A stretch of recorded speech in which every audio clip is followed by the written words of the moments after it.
Hey everybody, this is Rydo and we're back to another live stream of Yu-Gi-Oh! Master Duel and video game news. So the World Championship Tournament happened. You were supposed to cheer your champion. And so I picked out of the 8 candidates, Area 2 Bogan Japan. And I picked absolutely the worst out of the worst performing team. Surprisingly, I mean, it takes some talent there to be that bad of a guesser. In the first stage, they were playing like a massive.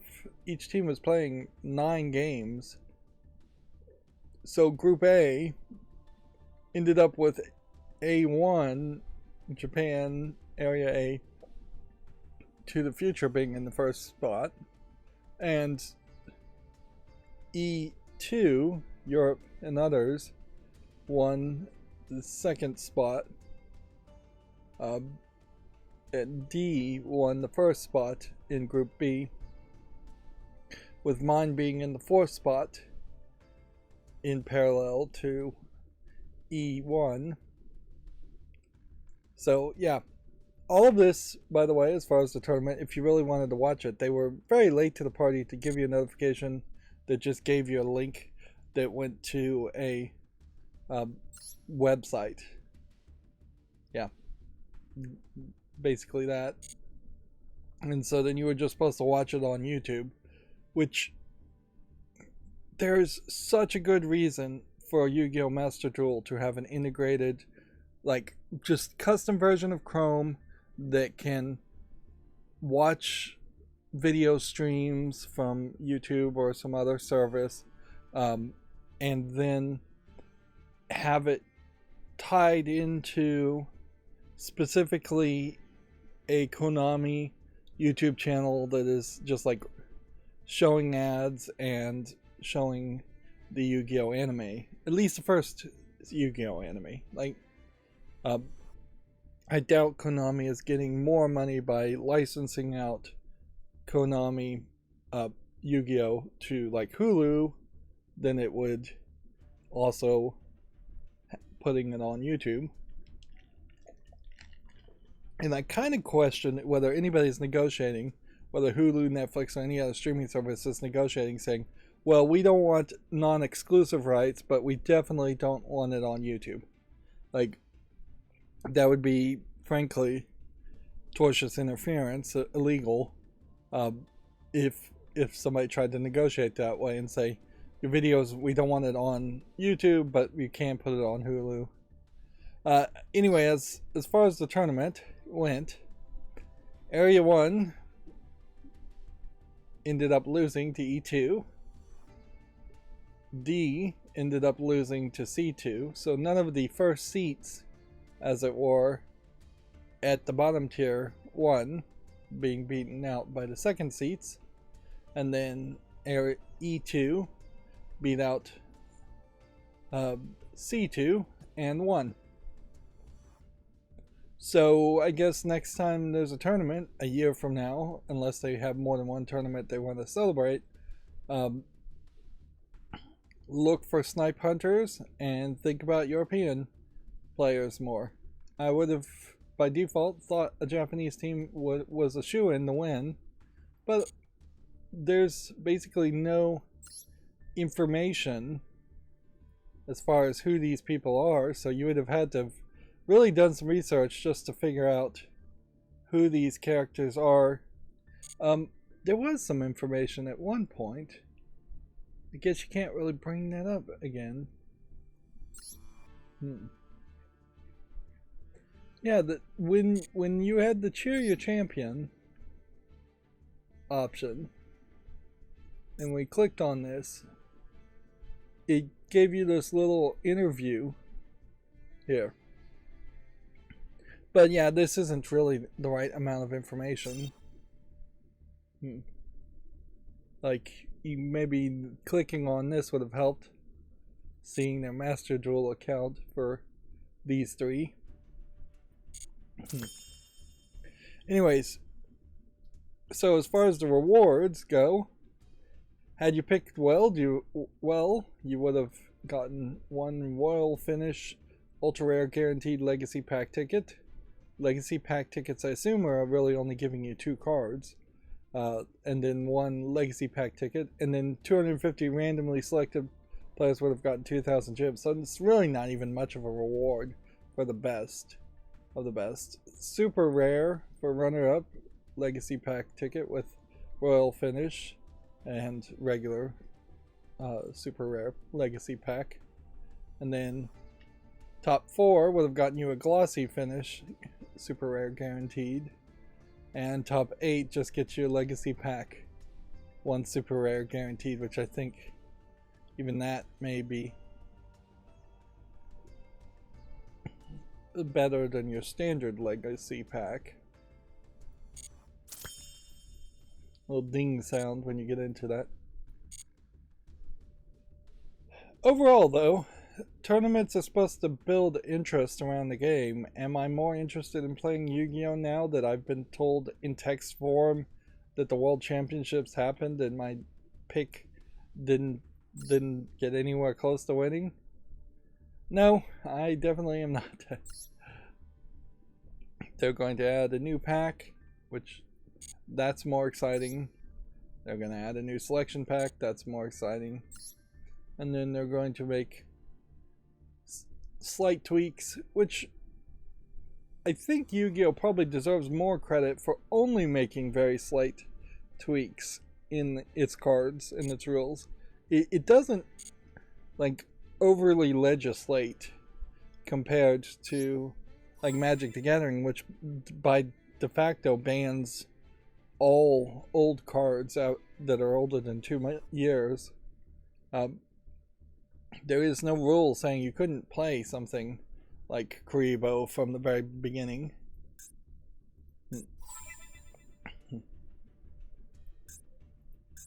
And so yeah, we just got the regular daily quest. Eagle-eyed amongst you may have recognized that I don't have an asterisk around the solo mode anymore. I took the time to make some solo mode episodes and frankly did a pretty poor job of it because I just don't care about the stories. But everything is cleared now, so I have a daily quest to play in solo mode. I will just complete the latest one that isn't completed. But I've seen the story. It showed me a whole bunch of cards that are not really playable in the meta and not in any way relevant. Let's see if I have been rewarded any kind of extra secret pack. It, as far as a super rare super rare legacy pack,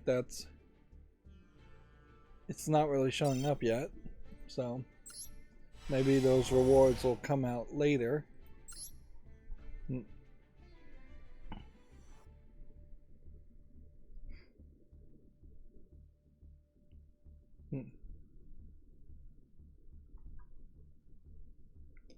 Sorry, I'm looking at my phone. I'm trying to get my phone to beep at me with notification sounds, but for literally only one notification, which means I basically have to let every other notification that's ever going to pop up and then mute it and tell it to deliver it quietly. There's no way to just say deliver quietly, as far as I know, on everything except for this one thing.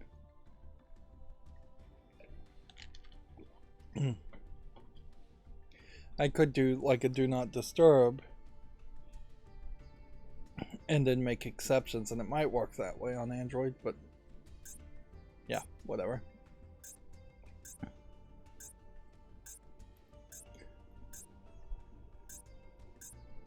So more legacy cards of no real interest in the legacy packs.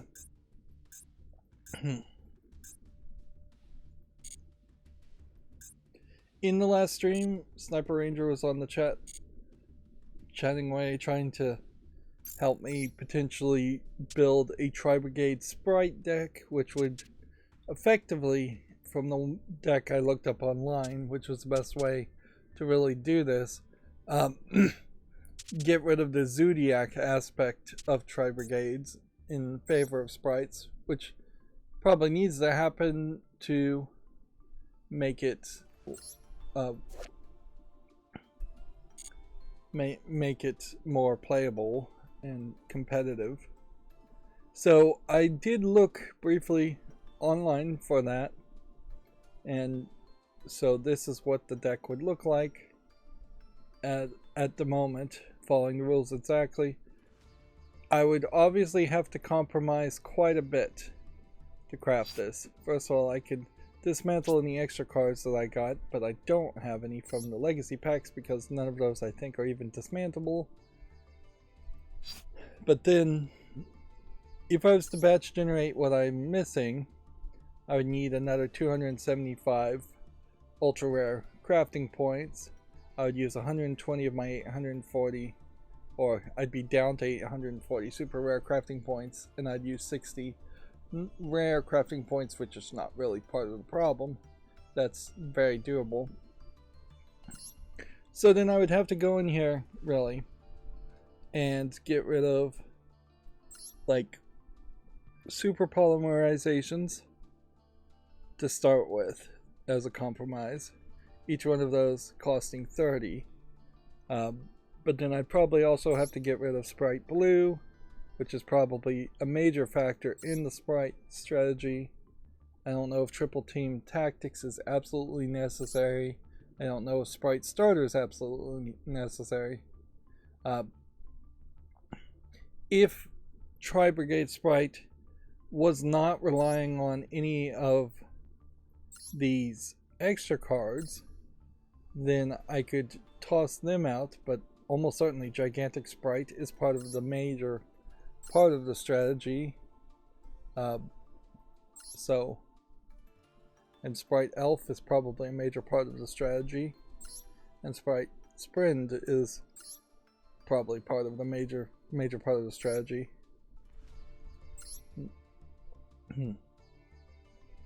So yeah, it would almost certainly be too compromised to actually build this deck, which inherently, not trying to make this a long explanation, just highlights the problem of being a free-to-play player on Yu-Gi-Oh! You can do the daily quests at a fairly consistent pace, and you can log in at a reasonable number of days out of the month, and it's still not going to give you enough crystals to buy enough cards, to have enough cards to get crafting points, to build the cards or own the cards in some way that you actually need to build a deck. Not if you're trying to get up to Master. Master is almost certainly just beyond the reach of most free-to-play players. Now, there will be, if you were brand new to the game, maybe you could then use all that starter free-to-play currency to get the cards you want from the current meta. But then the current meta will shift. Zodiac Tri-Brigade was a current meta deck, and it still works pretty well now, but it doesn't work as well now as it did 4 or 5 months ago. And then you'll just be in the same spot. And on some level, that's almost alright that the game is effectively paid to win for the whales to play in a higher rank, except for the fact that there really isn't any other motivation to spend money in this game, and that's really, I think, a flaw in their strategy. If there was something that was a little bit bigger, a little bit more interesting to buy than just spend $100 on gems to then buy a bunch of packs. Think about it this way. If you were a Magic the Gathering fan, well, there are Magic the Gathering books, there are Magic the Gathering playmats, there's Magic the Gathering life counters, tokens, there's carrying cases and card holders and binders, there's t-shirts, I'm sure, all kinds of merchandise around it, and secondary things that obviously aren't digital, but in Master Duel, there's literally just the digital stuff. And the digital stuff in the form of gems. It feels like there probably should be, buy $30, $40, $50 worth of gems and you get a free mate at random that you don't already own, or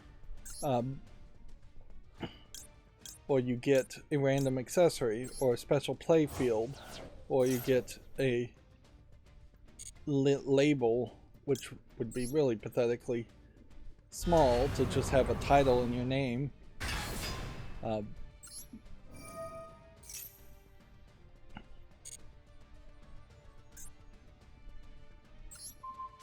But yeah, anything at all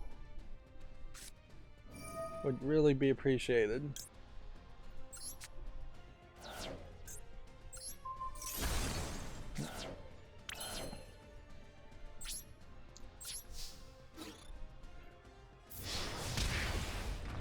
So anyways, I'll leave it at that as far as Zodiac Sprite.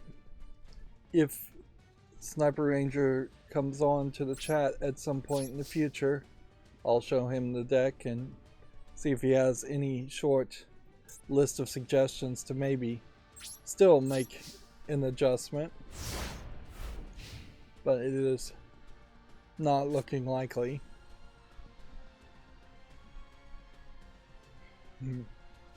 One of the things about finishing all the solo stories, the most recent solo stories, are all very short. They're all very much just like the beginning of a story, as if they are going to continue the solo stories later and add more narrative to every single solo story, and it's just not the case. One thought I had while going through the solo stories is that I might be wrong here, but I'm pretty sure Yu-Gi-Oh, at least originally, I'm not sure there is a Yu-Gi-Oh in Shonen Jump now, was put in the weekly anthology collection magazine of manga called Shonen Jump.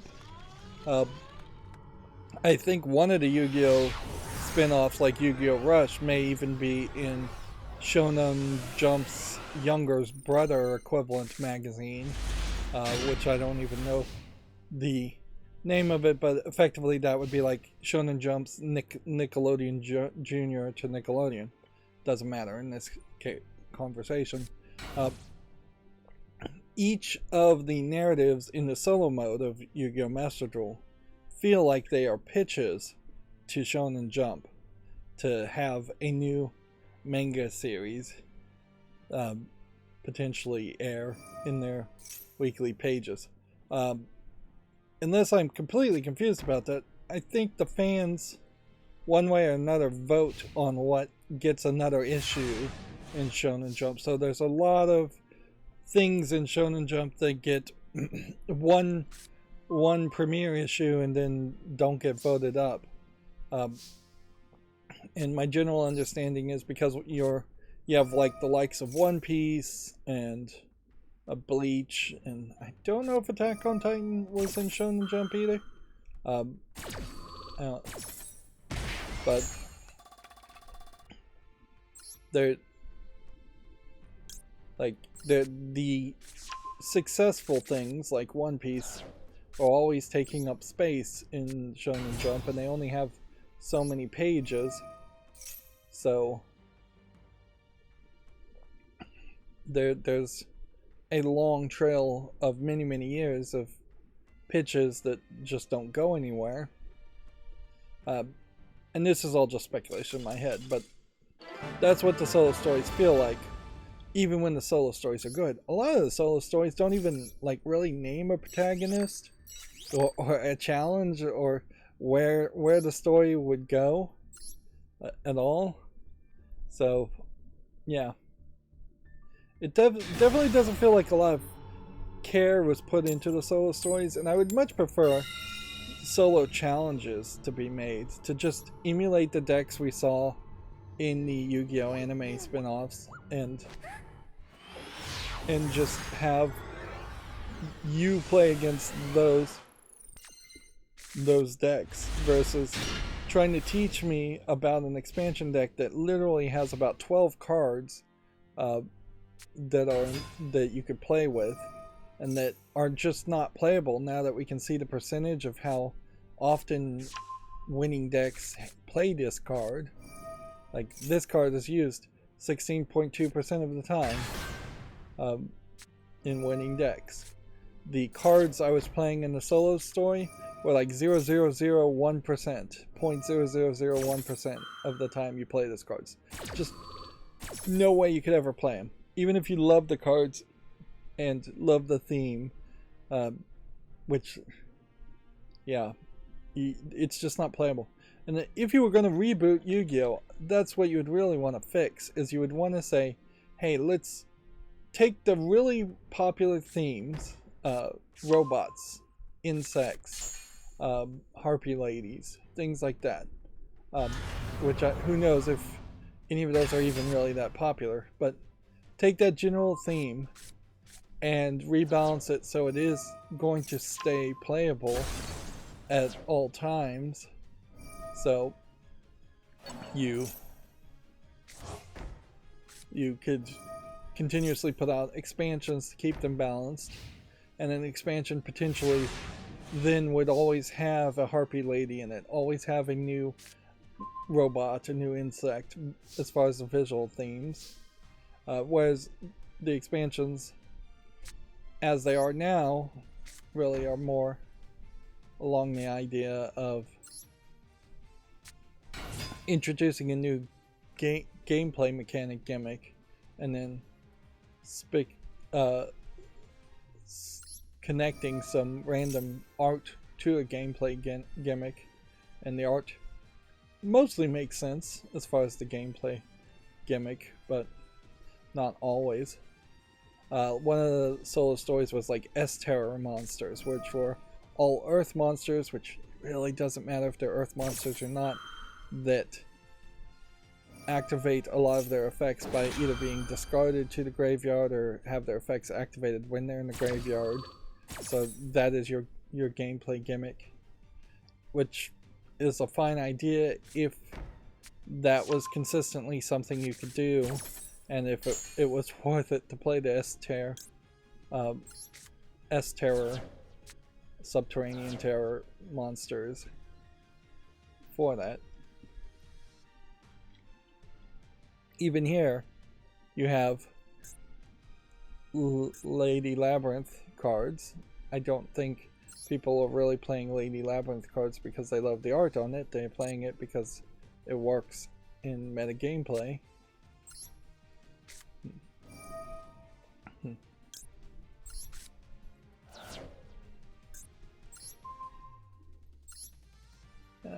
Pick one.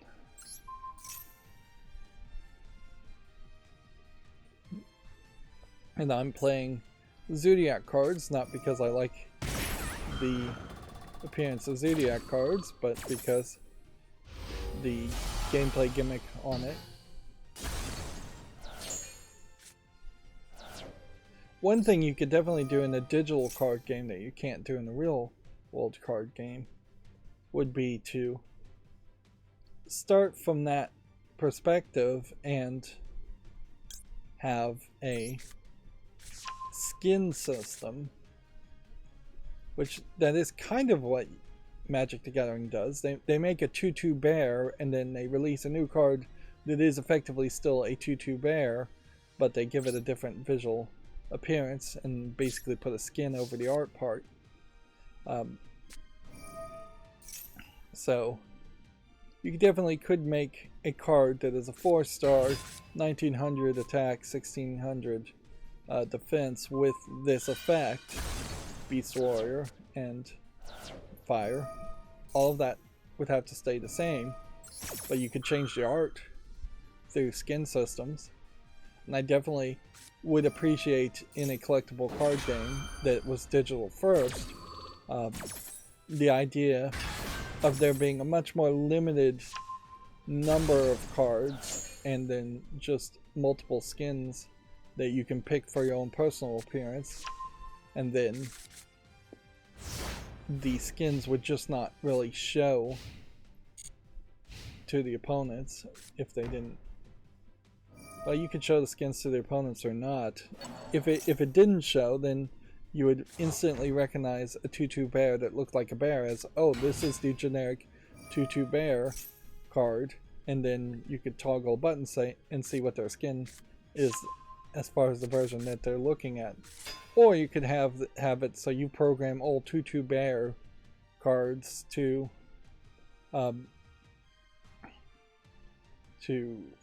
have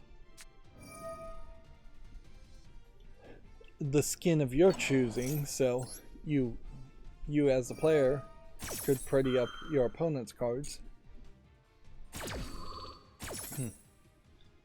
I guess Shadowverse had something somewhat similar to that. Not quite there, but Shadowverse did have fewer cards. And did have skinned versions of different skinned versions of the cards.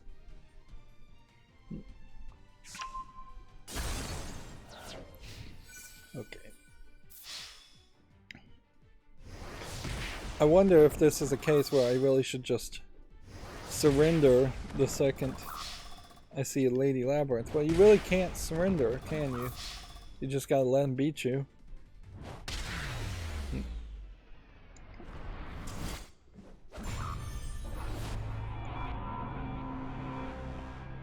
There definitely is room for a digital-only game. Hearthstone proved it, and I think there's a room for a new digital-only game.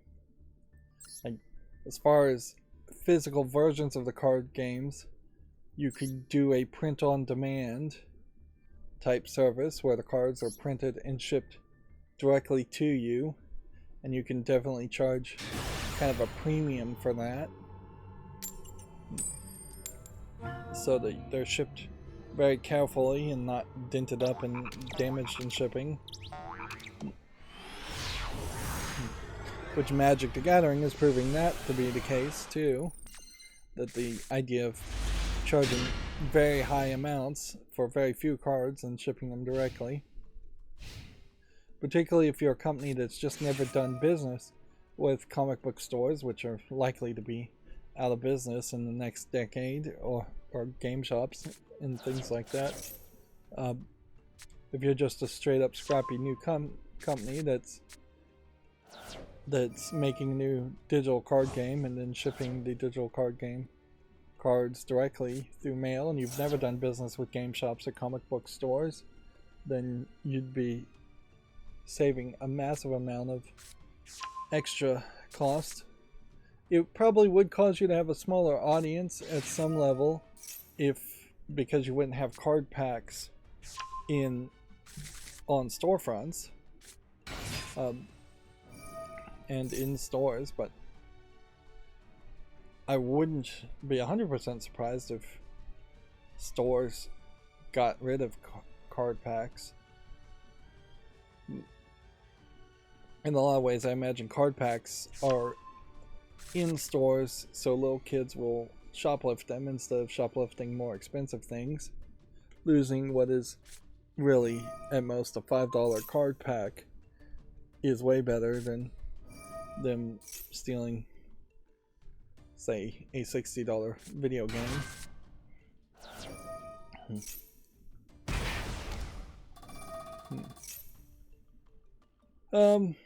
So yeah, you do have the problem also with the Wizards of the Coast owning just the general idea of collectible card games and having far too many patents and copyrights around that idea. So if you're having to effectively license to your competitor to make a collectible card game, that stops you having success in the United States. Although maybe you can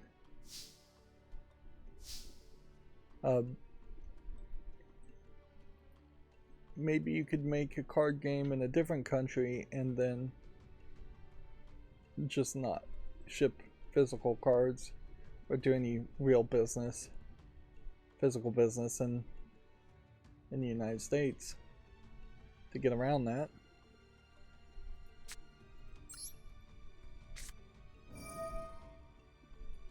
Let's see how well this works. My Twitter is still incredibly bad. The pages, the images are just not loading very fast. But it seems like it is weirdly either Firefox on my one computer or Twitter exclusively. I kind of think it's Twitter exclusively. I was planning on rebooting my computer after this anyway, so we'll see if that fixes it. For the accountability section over the weekend, I finished doing Rise of the Tomb Raider, and yeah, I had already finished doing Rise of the Tomb Raider, so I started to play Trying 2 as a just smaller filler in series, something that won't go very long. And I made about 3 episodes and realized after that that I was incredibly stupid with my new naming, auto-naming programming, and it had a colon in it, and because the title had a colon in it, all the video files were not actually recording. So I lost what was probably about 2 hours of footage and had to start the game completely over with the title not having a colon in the file name.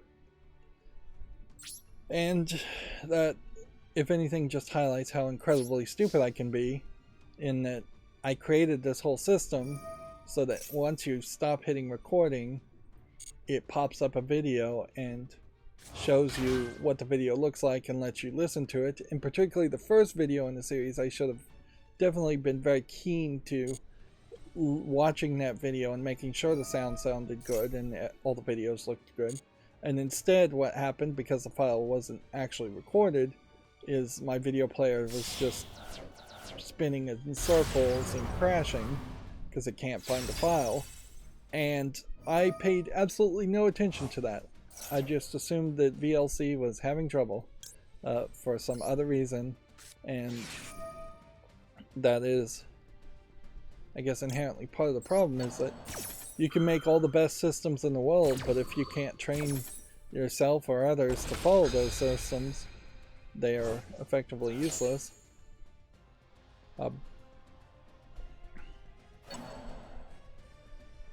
So yeah, I really need to be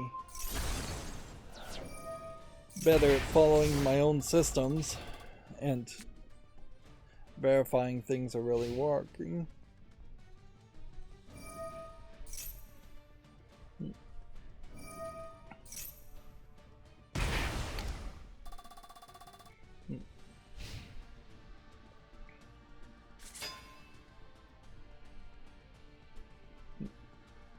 I feel like I did something more over the weekend than just play a few episodes of Trying, but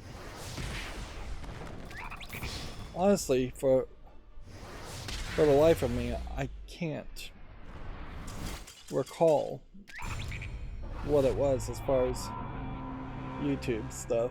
I guess I just really didn't do YouTube stuff. It's been incredibly hot. I've been sleeping in very late. And I know I've been watching like this TV series called Second Chance that's old and looks like it only went one season on Hulu. And then I've been balancing that out with the very rough first season and a half of Medium on Amazon Prime. So I've been jumping between two series, watching episodes very often. So that's almost certainly where all my time went. Also, I've been heavily still focusing on doing the last bits of things I can play in my favorite mobile game, Destiny Child, which is end of service at the end of September. Trying to unlock all the anime waifu skins and just determine what's the things that to collect for. They really haven't given you a great explanation as far as what the memorial update is going to look like and how that's actually going to work. So I'm just trying to do anything and everything.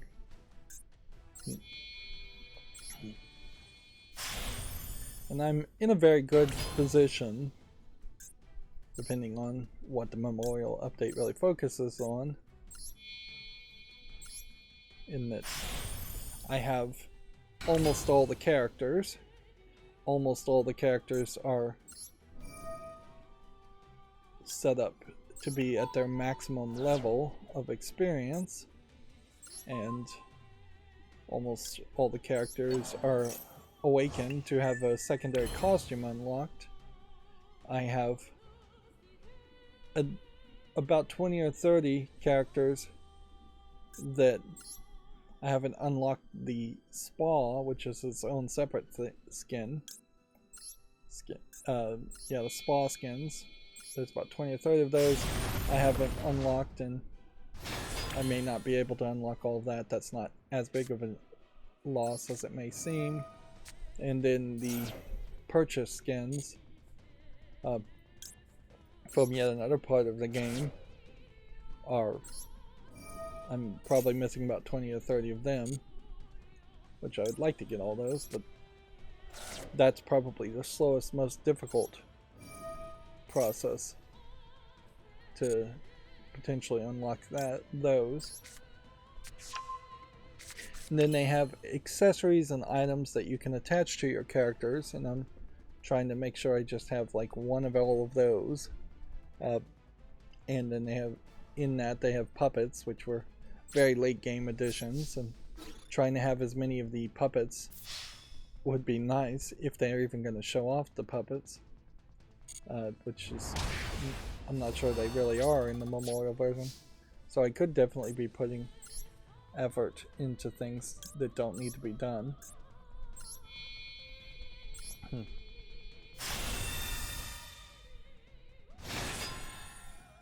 At a certain level, Destiny Child being a lewd anime waifu gacha game that I think really was beloved by like Shift Up CEO and the artists that worked on it. At a certain level, they've already made like 2 art books around their art. It would make a lot of sense for them to make a memorial version update for the game that people individually played, but then eventually to just have a hack come out that unlocks all the characters and unlocks all the costumes and lets more of an audience who will never actually be able to play the game see all the characters and see all the art. Or, you know, they could, if they weren't owned by Tencent, which they could just make a sequel game and roll all the existing characters into the sequel game, or even a slightly different game as far as the gameplay mechanics. What brought me to Destiny Child was the automated gameplay mechanics, where you can just say go and it plays for you, and it does a decent enough of a job doing it that way that you really don't have to worry about playing and tapping and swiping.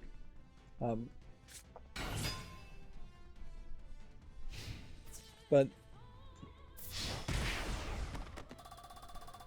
you also have to look at Destiny Child global version in contrast to the Japanese version and the Korean versions, which were both incredibly expensive in comparison to the global version. The global version is free to play friendly, whereas Shift Up's new game, Nikkei, launched with a global version that is very much more in the mentality of not really being free to play friendly at all. And so every time on like the Destiny Child Reddit subreddit, people ask, should I be playing Nikkei? You will consistently get this response from somebody different saying, not really, it's not free to play friendly, it's way worse in that way compared to Destiny Child Global. And yeah.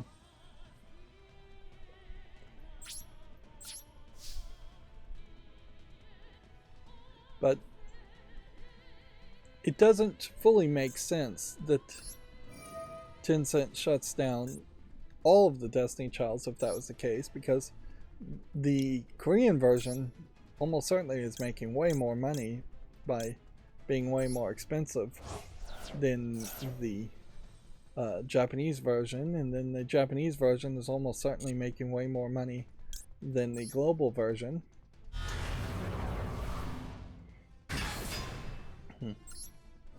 And even the global version's monetization never really made a lot of sense, where you could have multiple $100 purchases in a month, if not every couple of weeks. But there's just not really a need to make those purchases. Undoubtedly, there is some whale out there that played Destiny Child that has spent ridiculous amounts of money and not gotten much of a return from that. That being said, I imagine a lot of those whales don't care, or literally were just throwing money to Destiny Child in the hopes that it would stay in business, which obviously that would be failed hopes at this time. I really don't have anything to say about Trine 2 at the moment. It looks very nice, and it looks like they've made some slight improvements from what I vaguely remember about Trine 1, but it looks like it's a very short game also, so I'm not expecting too much from it.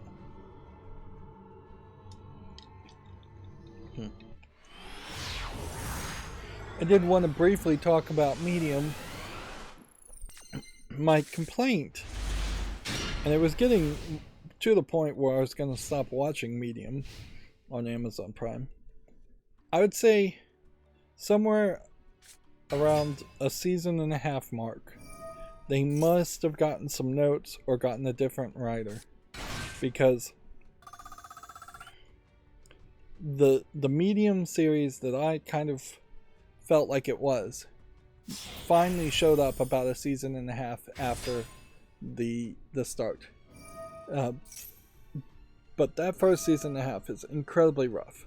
Like, almost every single scene between the Allison and Joe, the husband and wife, the medium and her husband, is an argument, to the point where, laughably, there is one sequence where they straight up fade to black when they are about to do something positive, and they skip over the happy part, or they're at a dinner party and they skip over the part where they're just enjoying a good meal to get to the dark argument or the dark part of that scene.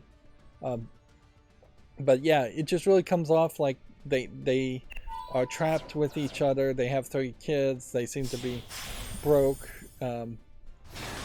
living in Phoenix, Arizona. Maybe that's kind of expensive at the time to live there with 3 kids. Their house is incredibly small for 3 kids. And yeah, it was before the medium started being a medium, or it was like a single household breadwinner situation where the father was the only one bringing in seemingly any money. And they're arguing about money. a lot of times. And I think all of that pretty much starts to go away after a season and a half. That darkness is completely paralleled in the first season and a half with every single case, basically. Maybe there was one case in the season and a half where there wasn't some kind of sex crime in it. And for the most part, it's somebody is a murderer and a rapist and a necrophiliac sometimes, and they're murdering and raping little kids. That's like the entirety of every single case, episode to episode. Like, and after that season and a half point, they start to just bring it down to murder. Not every single one of them has to be a sex crime. There is still perhaps a little more sex and Law and Order special victims unit feeling even after a season and a half, in that you'll see maybe a bad guy had sex with somebody, but it doesn't inherently mean that he is killing them because of that or from that desire. But yeah, there is specifically a point where one of the most recent episodes I've watched, where it's a father who kills his, I guess spoiler for an old show, he kills his son who is infected with AIDS in the 80s and kidnaps another son and raises him as his own so he can live off the trust fund. Otherwise he would have lost access to the trust fund if his biological son had died and been known to have been dead. And see, yeah, once you hit that point, that's a decent line. There's probably a few episodes before that episode, but at that point, that's where you kind of know you've got to some different type of episodes. Now, I guess I haven't watched the rest of the series yet, so it's possible that it just reverts back to a lot more arguing and sex crimes, but I kind of feel like it's not going to do that. There's been several episodes.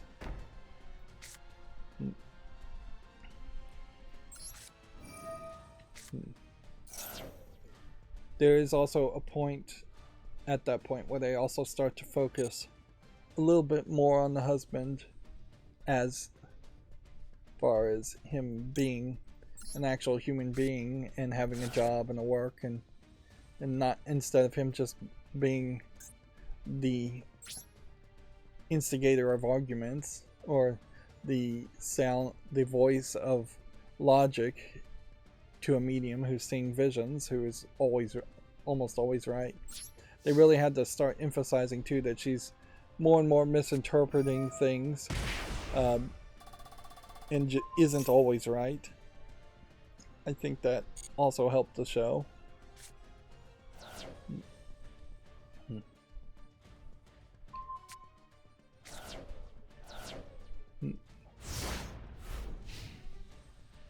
But there's also some rough episodes as working up to it, and that almost certainly is what was the straw that broke the camel's back. They started to get feedback where, like, where the arguments had gotten out of hand. Like, really, by the halfway point of the first season, you would just have expected there to be a divorce or a death that happened to separate the two characters.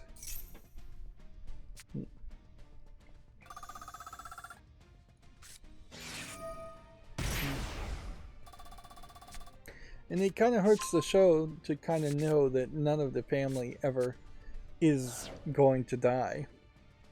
But having seen most of Medium, I kind of know that is the case. Of course, that has nothing to do with video games, so let's start talking about video game news. One thing I was thinking about doing was potentially just having the word pre-show somewhere on the screen and then having it disappear after that point. I don't know if there really is any value in labeling this first part as the warm-up pre-show, but it certainly is a thought. I don't know if it's a good thought.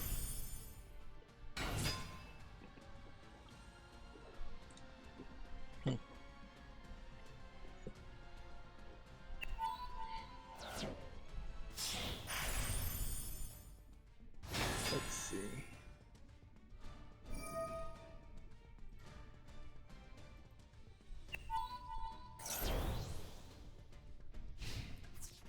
Apparently a website called Touch Arcade made the best Netflix games in 2023 on iOS and Android. Here I'm losing. Which, it is fairly rough and difficult to see the Netflix games if you're not running Netflix on your cell phone and going into that section. Oxenfree 2 Lost Signals is basically a real video game, not a mobile game that Netflix bought out and brought to mobile.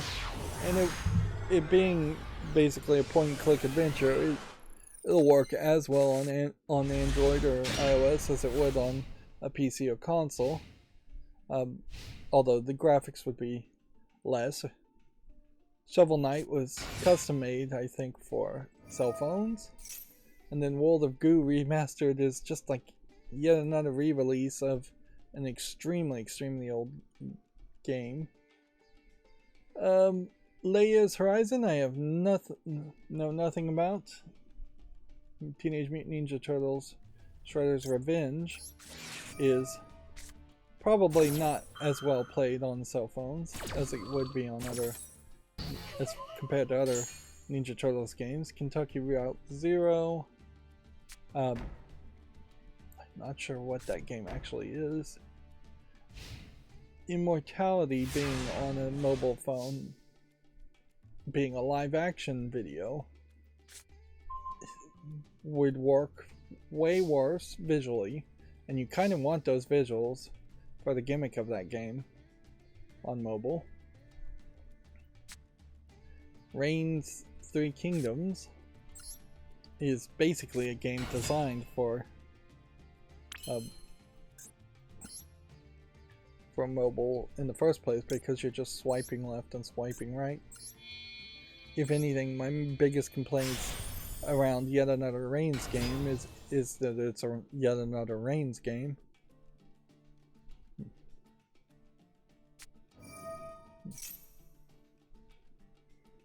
Alright.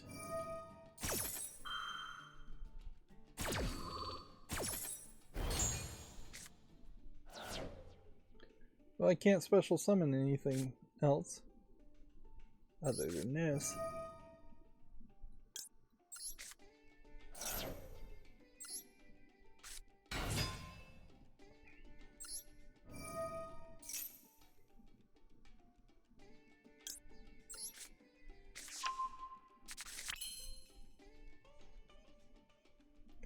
This would limit me down to just special summoning this.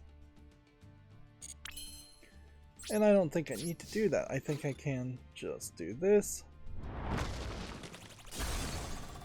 Then do this. Then we'll bring out a Zeus. Oh, nope, we can't special summon Zeus, can we?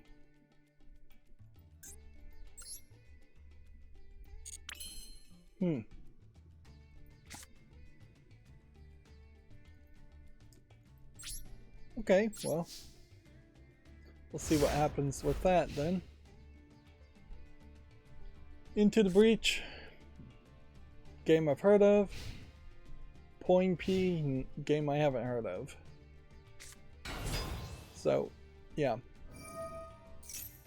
This is obviously a listicle, and of this listicle, there's about 4 or 5 of the 10 that I couldn't really tell you what they are, and I really wouldn't go out of my way to try to play them, particularly if they were Netflix exclusives, which I don't know if any of these really are, versus these just being games you get if you have Netflix. Noticeably, it's not worth it to have Netflix if you're trying to get video games. And Netflix has not funded the development of something that was a really good AAA equivalent on mobile.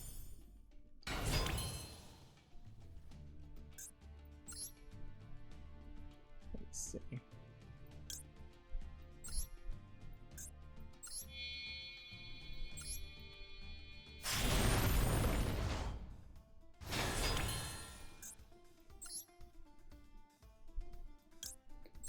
Man, even when I'm trying to play here, the game feels like it's moving slow.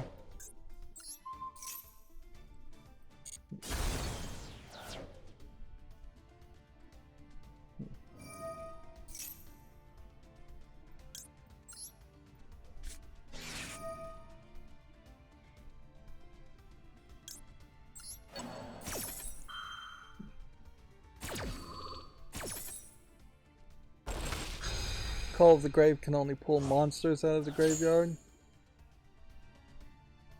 So this trap going into the graveyard, I couldn't cancel that effect. Which points out that I shouldn't just activate this just because there's a chain here. I should know what card is being chained.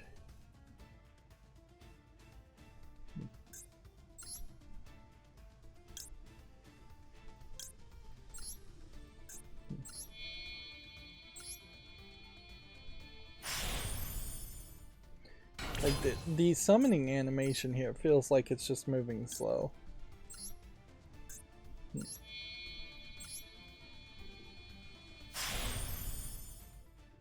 Oh, I guess part of what I've been doing, which has been probably slowing things down too, is I've been watching some extra YouTube on top of watching 2 TV series. I used to listen to the last podcast on the left, and I think I eventually just grew tired of their nonsense and just them not really having anything important to talk about. That the topics they're talking about, just like serial killers and things like that, I think got boring, and that I think at some point they kind of stopped being a educational podcast as much as they seemed like they kind of were before.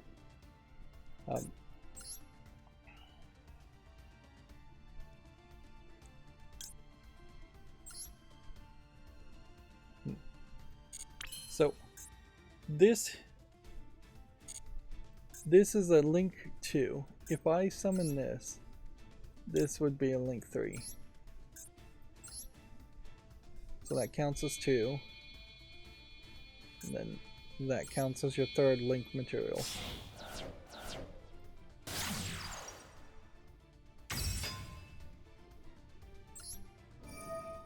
Didn't even really need to activate that because it's just going to make me send it back.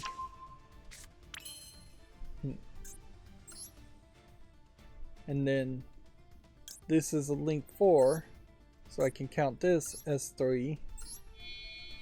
But then you're doing this.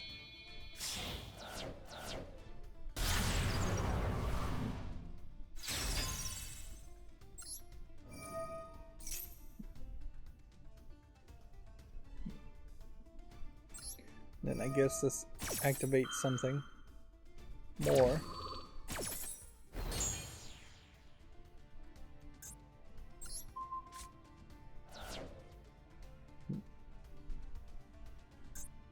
And there's some logic to that, but it's only when you get Access Code Talker involved. And apparently I can't summon Access Code Talker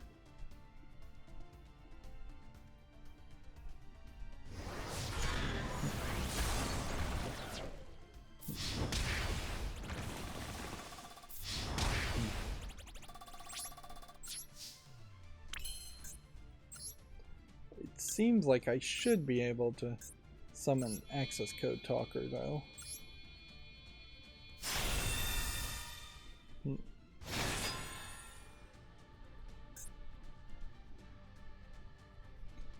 Yeah.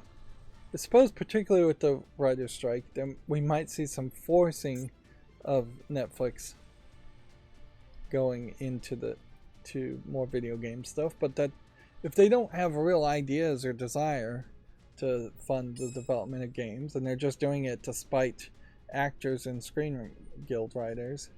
See, this is link 4 and this is link 4, so theoretically it feels like I should just be able to summon this. It needs 2+ effect monsters. That's 3 effect monsters there.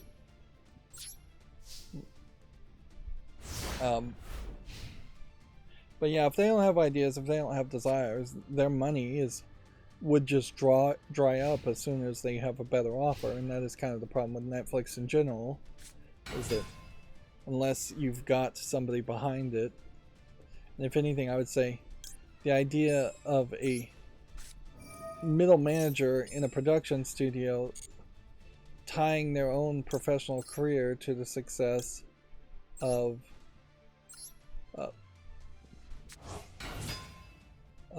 a show, I think, if anything, is less of an issue.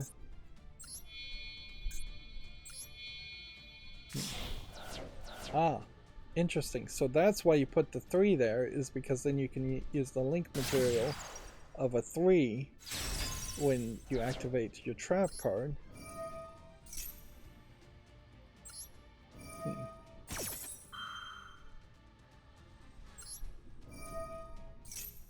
Thus, this being sent back to the graveyard cuts the attack in half. Again.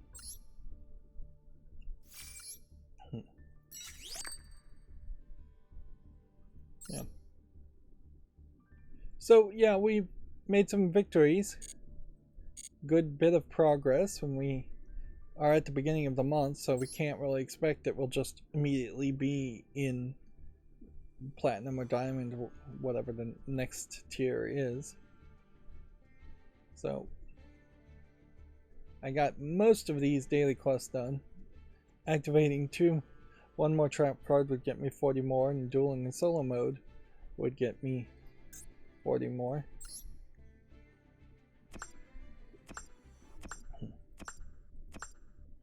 And see, I have 23 days to potentially duel in solo modes, and I think logically it saves me more time to not duel in solo mode until I am at the end of the month. I could obviously just jump in here and play 3 games in solo mode. And once all of these have been completed instead of cleared, I could just jump in and play 3 games a second time, even if it's been completed, to get that daily quest. And I could do it every single day, but playing 3 solo mode games is taking up time that could have been 3 ranked duels instead. And it's just taking up time overall. This battle pass, duel pass, still is basically nothing.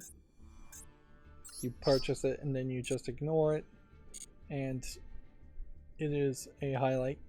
I saw a post on Reddit. Yes, people are still using Reddit, and somebody put a post saying, yeah, the whole Reddit post tests for the most part are over and users have lost to Reddit. But yeah, there's just no real competitor, and that's the problem. Is people are still using Twitter because Threads isn't really a competitor, and Facebook, people don't want to go to Facebook. People are still using Reddit because there's no competition there from things like Discord, which is about the closest thing. Yeah. Yeah, compared to any other game, it's just crazy that there isn't some other offering here. Like, they're not even asking for $100. There's not even $100 option here. It's $65, and you get free 780 gems if you bought this much, you could easily blow through that just buying a bunch of packs. Anyways, I could see doing this 5 to 10 times and still just blowing through it to get cards and opening card packs, particularly as you start to chase ultra rares.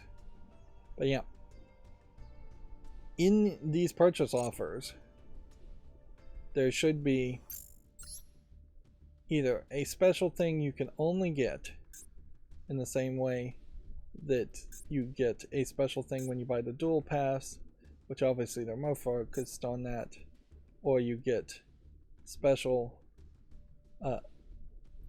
things when they have other deals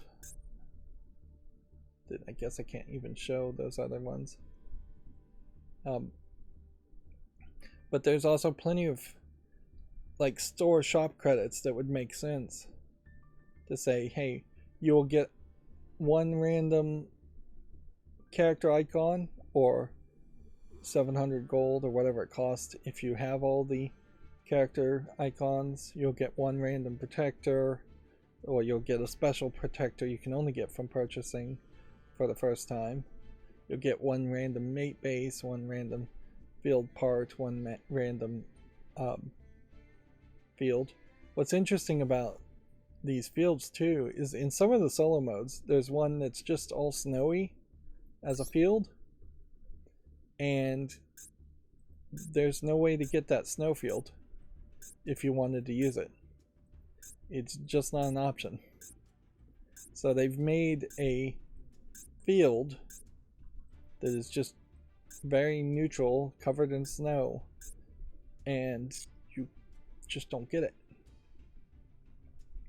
But obviously there's plenty of things here that could be included in that purchasing. All kinds of things to spice up. That's why you, and that feels like better advertising, certainly, to say you get this item but you also get this item as a bonus, so you can catch a few more people who actually just want the bonus item.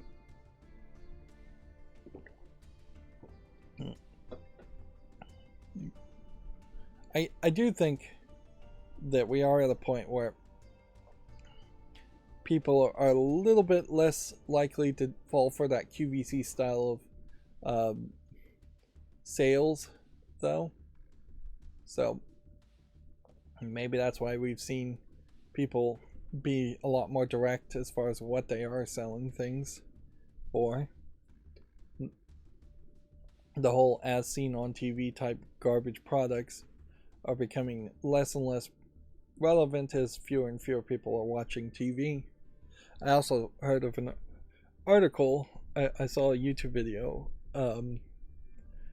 talking about how the two companies that use the label as seen on TV are pretty notorious for stealing other people's ideas and then beating people to the market as the ripoff.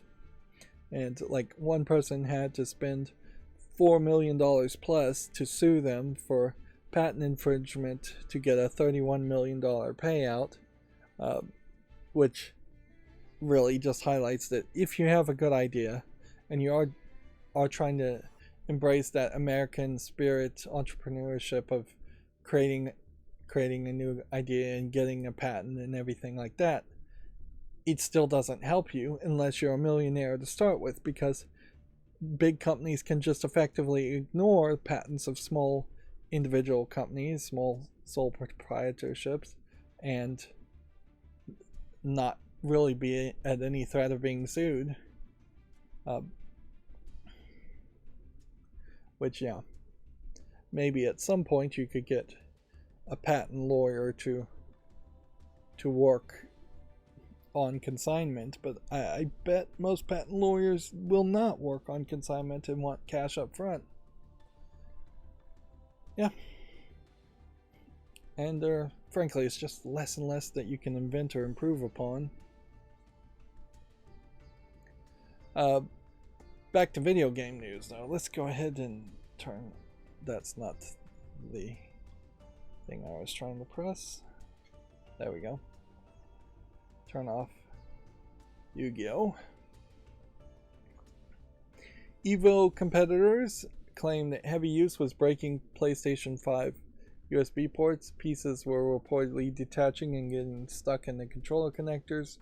Now, is this an actual picture, or is this just a stock image of pieces being broken into the USB ports? The fighting game tournament, like, everybody's going to have a fight stick. Fight sticks are going to be wired and going into the PlayStation 5s.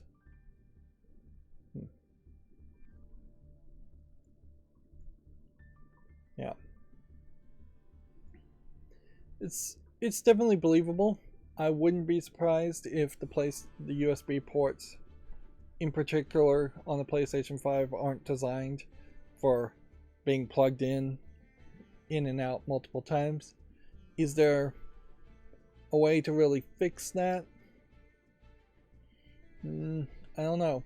Like, I wouldn't be surprised if the PS5s used this year in Evo were the same PS5s used in the previous year, so they may be worn out after multiple years.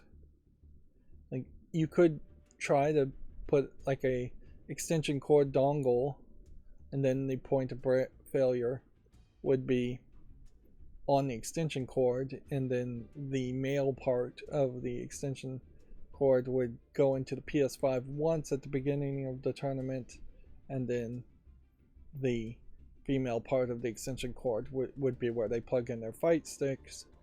I imagine some people might complain about that, just having a longer wire, thinking that a longer wire might actually slow down input and cause lag, which it almost certainly wouldn't.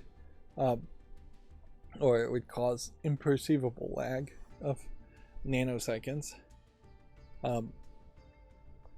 But having a cord in the middle as a sacrificial cord is about the only thing I could think of doing there. I could also see a general argument for a competition as big as Evo that all the PlayStation 5s could be, and probably should be, almost brand new every year. That way somebody isn't hacking into them or modding them. But then if it was brand new out of the box at the beginning of the tournament, then you would probably have to install a bunch of updates before the tournament started, and that would be a problem too.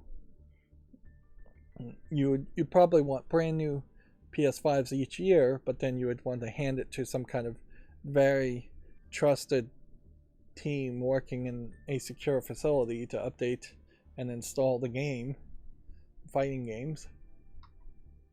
Modern Warfare 3 has been confirmed, which that's probably the worst case kept secret of this year. 2K is retweeting a cosplayer here doing one of the Borderlands ladies.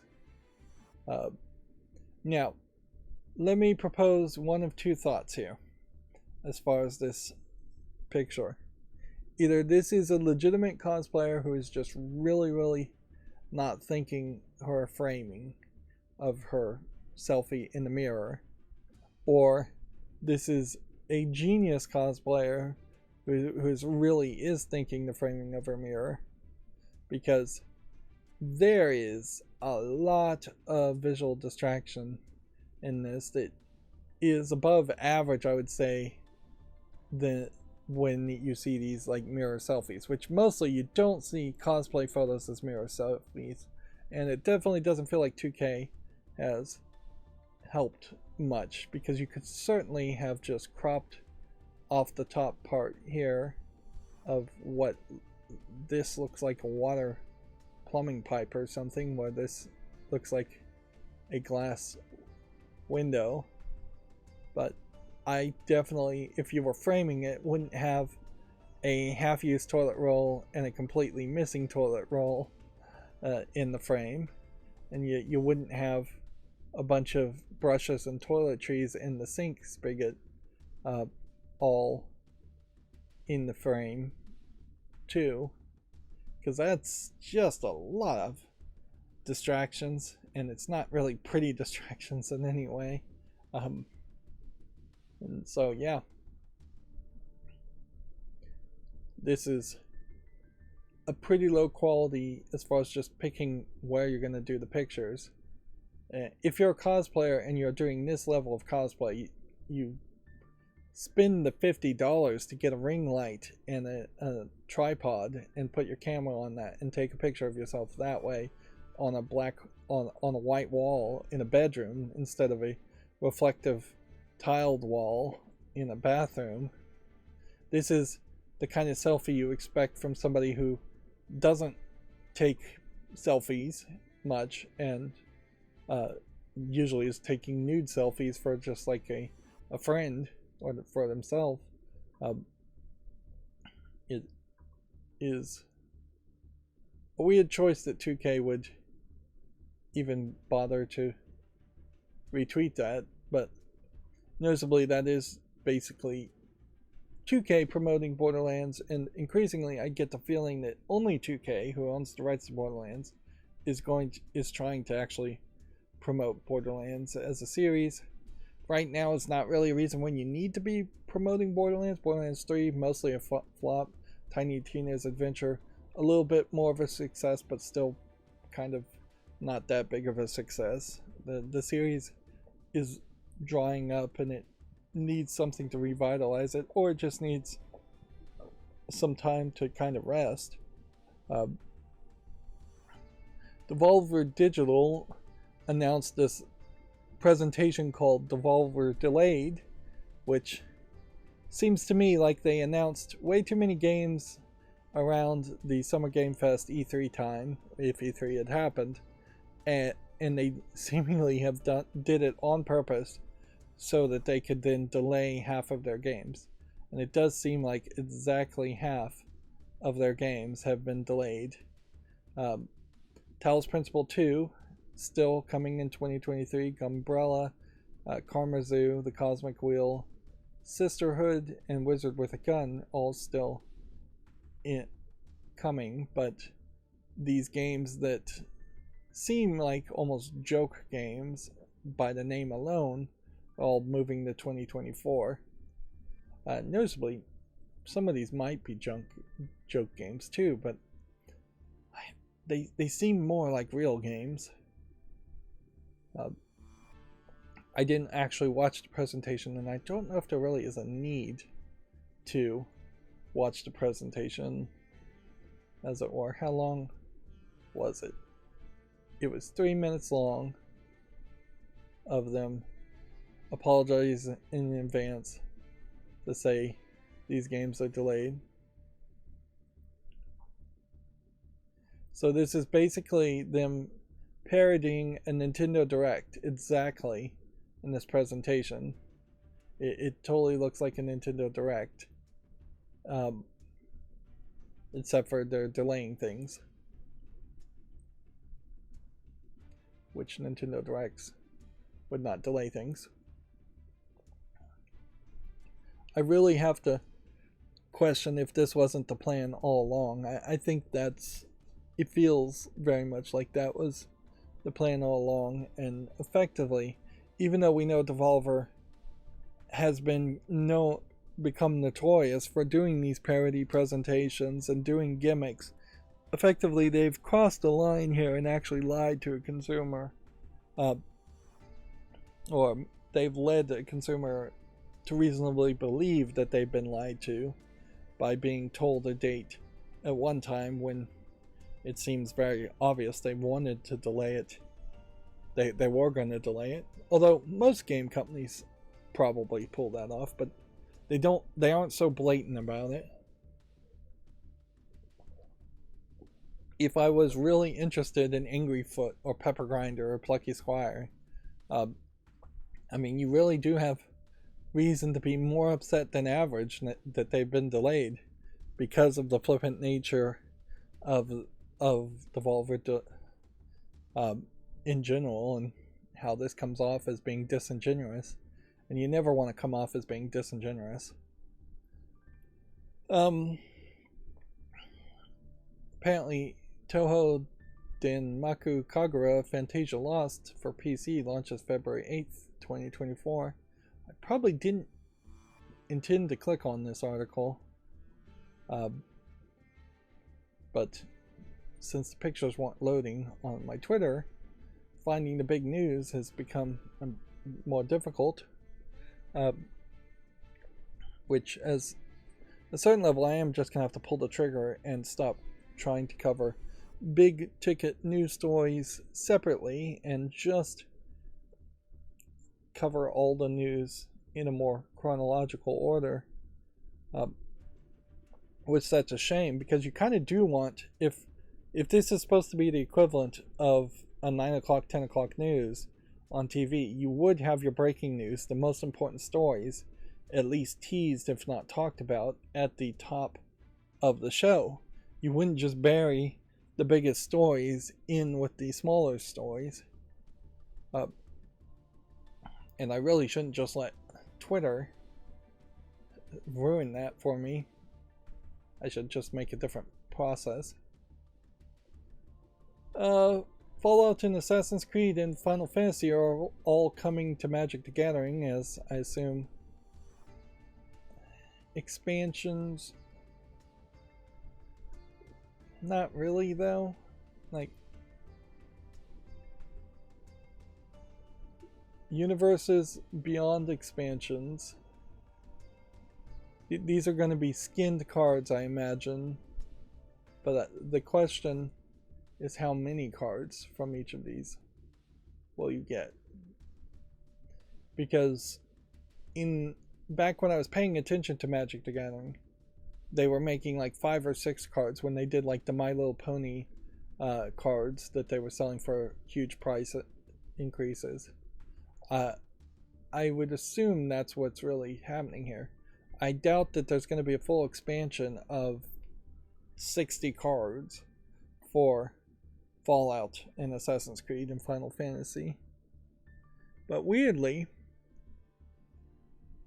if we look at this picture, that does kind of seem exactly what they're implying, is that there's going to be a regular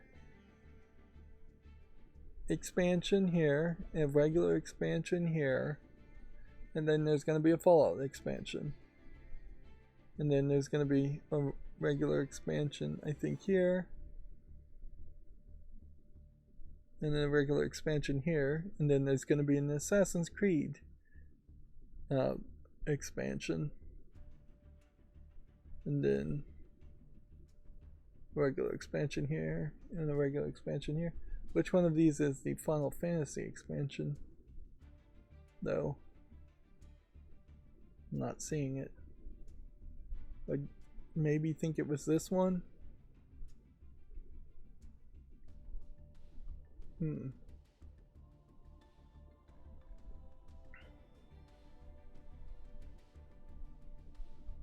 So yeah, the way that is being depicted does really give a gimmick idea.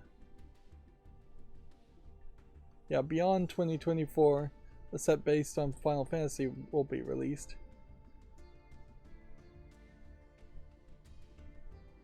Final Fantasy already has a popular collectible card game published by Square Enix. I guess probably popular in Japan.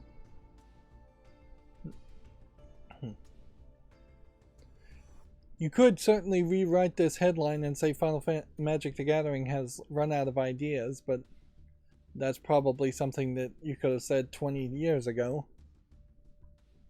It is weird, though, that they're just saying they're straight up going to be expansions, and that definitely makes it feel like they are going to make 60 types of cards, which will almost certainly just be skins of other cards. But the problem with this idea, though, particularly in a non-digital format, which first and foremost, I think Magic the Gathering is still heavily holding on to the non-digital formats, is that even if you had all of the Fallout cards, you probably couldn't make a 100% Fallout deck.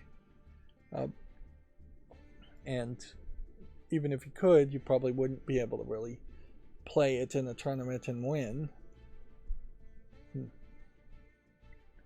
This might also be a push to try to make the multiverses of Magic the Gathering and Dungeons and Dragons even wider. So they could include other things and license other things. Baldur's Gate 3 is overwhelmingly positive. In case anybody has missed this, it came out and people are loving it. Apparently there is like a remove clothes option when you're making your custom characters that does straight up remove the clothes, and it doesn't just like put them in the default underwear that you might expect of older games. They are straight up nude with genitalia, and people quote unquote accidentally doing that have gotten some of the most watched clips on Twitch, which Twitch's nudity policy is, as long as you don't flaunt it, nudity is acceptable in games. They have a slightly different policy, I think, as far as the presenters being nude, but I think they are very flippant in enforcement on that anyways.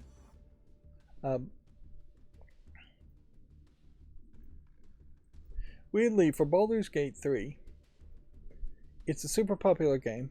I probably would want to play it, but I very well could see myself not really enjoying it that much either. And it could just be a little too much of an RPG for me, which is kind of the same problems with potentially trying to play a JRPG. I would really want to pick one that's a little bit more simplified and a little bit more streamlined, whereas I feel like Baldur's Gate 3 is very much based on Dungeons and Dragons 5th edition rules, and so the experiences are going to be that slow and arduous. And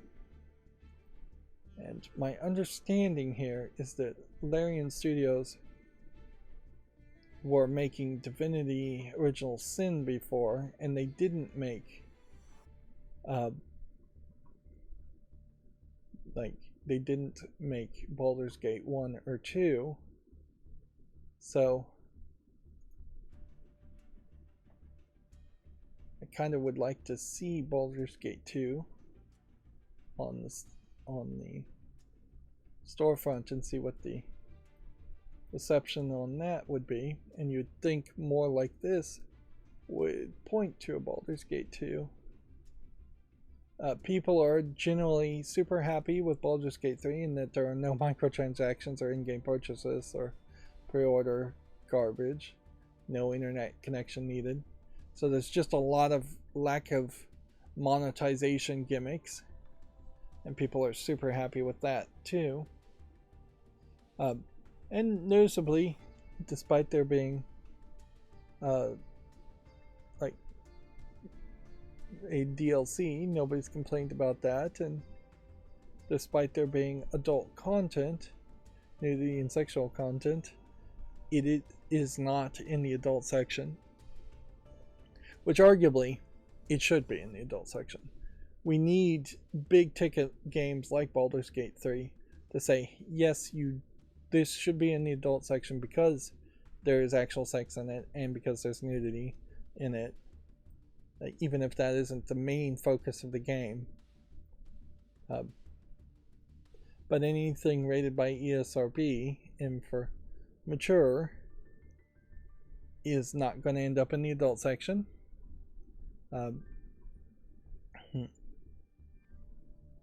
And will just be age gated instead on Steam if you haven't logged in recently. Apparently, Valve is asking Dota 2 players to stop monetizing their custom games. Valve continues to crack down on unofficial monetization practices in its games. This time, it's for a decade-old MOBA, Dota 2. I don't know how people really are monetizing custom versions of Dota 2, but they must be doing it. The license provided for Dota Workshop is strictly non-commercial, reads Valve Notice. We have to ask you to stop selling virtual items for your custom games immediately and report to us the scope of your monetization, broken down by territory and payment method. Interesting. Let's see. So yeah, lawyers send a letter basically from Valve is all you really should take from that. At the moment, we'll see if it goes any further. Unity has unveiled a new division called Weta Tools for 2D and 3D art production. Weta plans to make tools made by its new department available to artists across all industries, including video games. Um, 2 years after being acquired by Unity, the video FX company Weta has established a new department to focus on 3D and 2D art tools. Weta, I think, was the company that Adam Savage worked for at some point, but I just don't think he probably does now. So it's very inside baseball, certainly, to say they've made a new division, and we kind of know their focus now is that they're going to try and make 2D and 3D art production software and plugins and code, things like that. But it may very well not matter too much. Most artists learn on either something very generic like Blender, which is a very difficult but open source 3D modeling and 2D modeling tool, or you have a lot of Japanese artists that are working on very old software and kind of niche software that's very customized for making anime style looking things. And it's been for years now a case where there have been anime creators that have tried to use just 3D modeling software, and they've come out and made really ugly looking animation because of it. So it would be a very slow learning process if Weta Tools made a new 2D 3D art production software and somehow made it more efficient to use. When you look at just Photoshop, which would be a 2D 3D art presenter, you can make things in 3D in Photoshop. Like, it's still to this day, after decades of existing, Photoshop is cryptic and confusing and has a ton of buttons, and you just have to become a professional at using the software to do Photoshop. And all Photoshop really has added in the past decade is just some cool little plugins that will erase people from the background or generate images that where there once was no image to know, using just like AI art equivalents to create backgrounds, but without creating things from text prompts, which that highlights that Photoshop basically had artificial intelligence generating images before AI art was a thing. The difference there being it's just so much easier to type in a text prompt than it is to select the background and tell Photoshop to continue the sky and the horizon in the background to adjust the frame.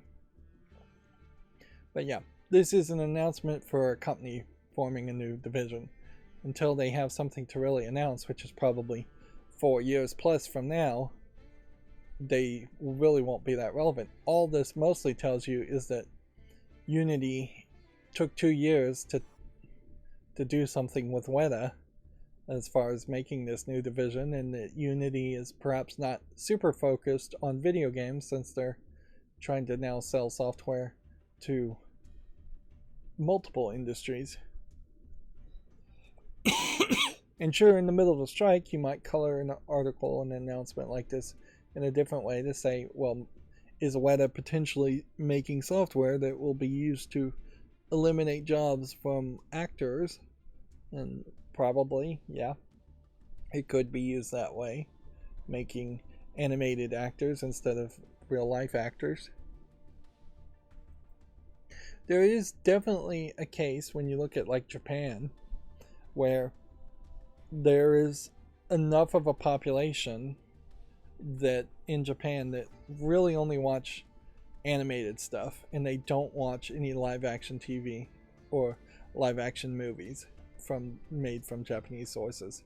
And you can see that when you see like a live action version of Bleach that would have been released in theaters from Japanese creators, you can see that the quality there is not super high. They don't have Hollywood budget to make Japanese live action movies, where they can compromise and make animated Bleach movies and the audience will be much higher.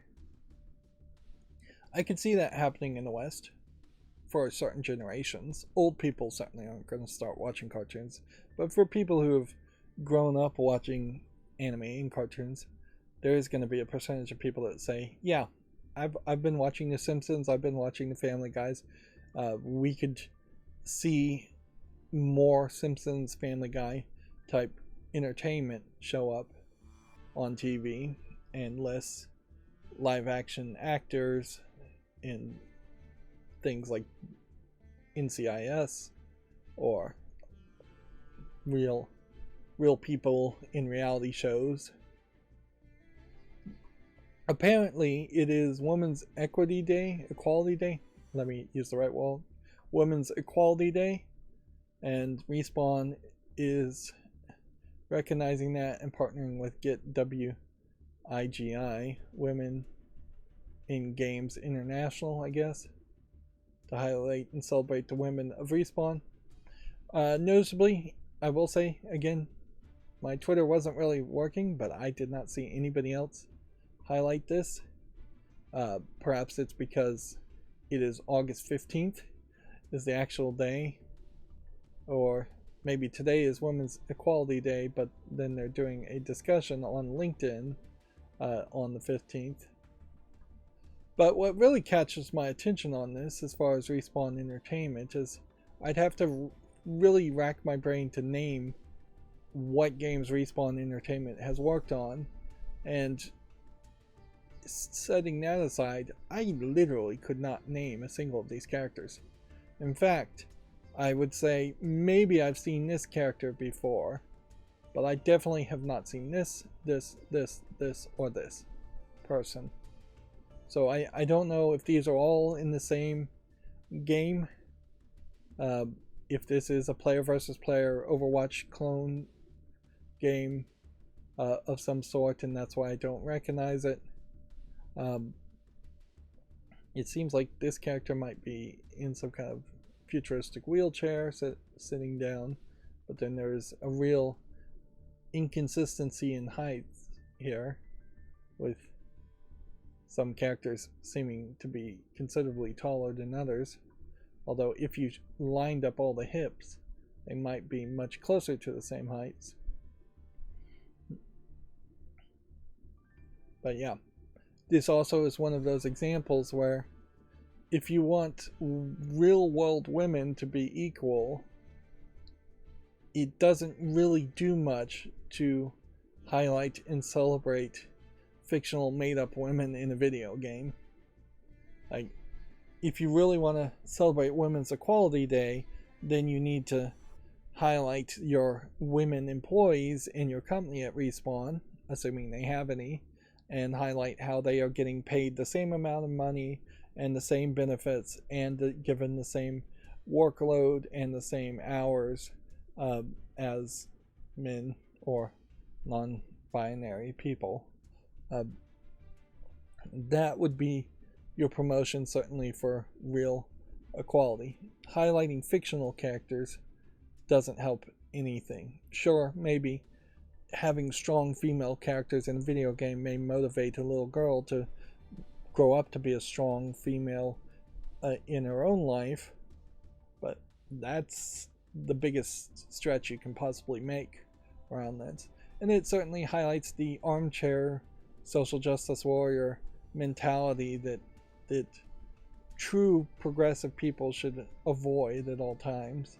Putting out a tweet on a Elon Musk run X/Twitter platform is not really doing much. And sitting down and having a chat might be somewhat helpful, but it's not anywhere as good as perhaps donating to a charity or committing to more promoting women's equality inside the places you can actually affect as far as your hiring and firing of people at Respawn. Now, in this next Video Games Chronicle article, I am tempted to make a Italian mafioso joke, but I'll just say insert your own here. Apparently, the Italian games industry grew 50% year over year, according to a trade body. The IIDEA says the games market in Italy is growing rapidly. Okay, that might be interesting. Apparently, there's 2,400 people working on games in Italy, with companies employing between 11 and 20 staffers. So, rapidly growing from basically nothing to now a small handful of things. Yeah. And certainly you could put on some tinfoil hats and say, yeah, maybe there are some mafiosos who have rich grandchildren that want to be video game developers, and so they're getting support and funding. Or maybe the Italian mafiosos want to get into the video game industry so they can get a cut.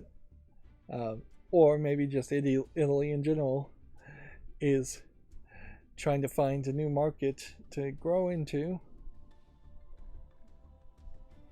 Overall, this kind of news doesn't help a gamer until there is a prominent Italian video game company that comes out with a prominent video game of some sort.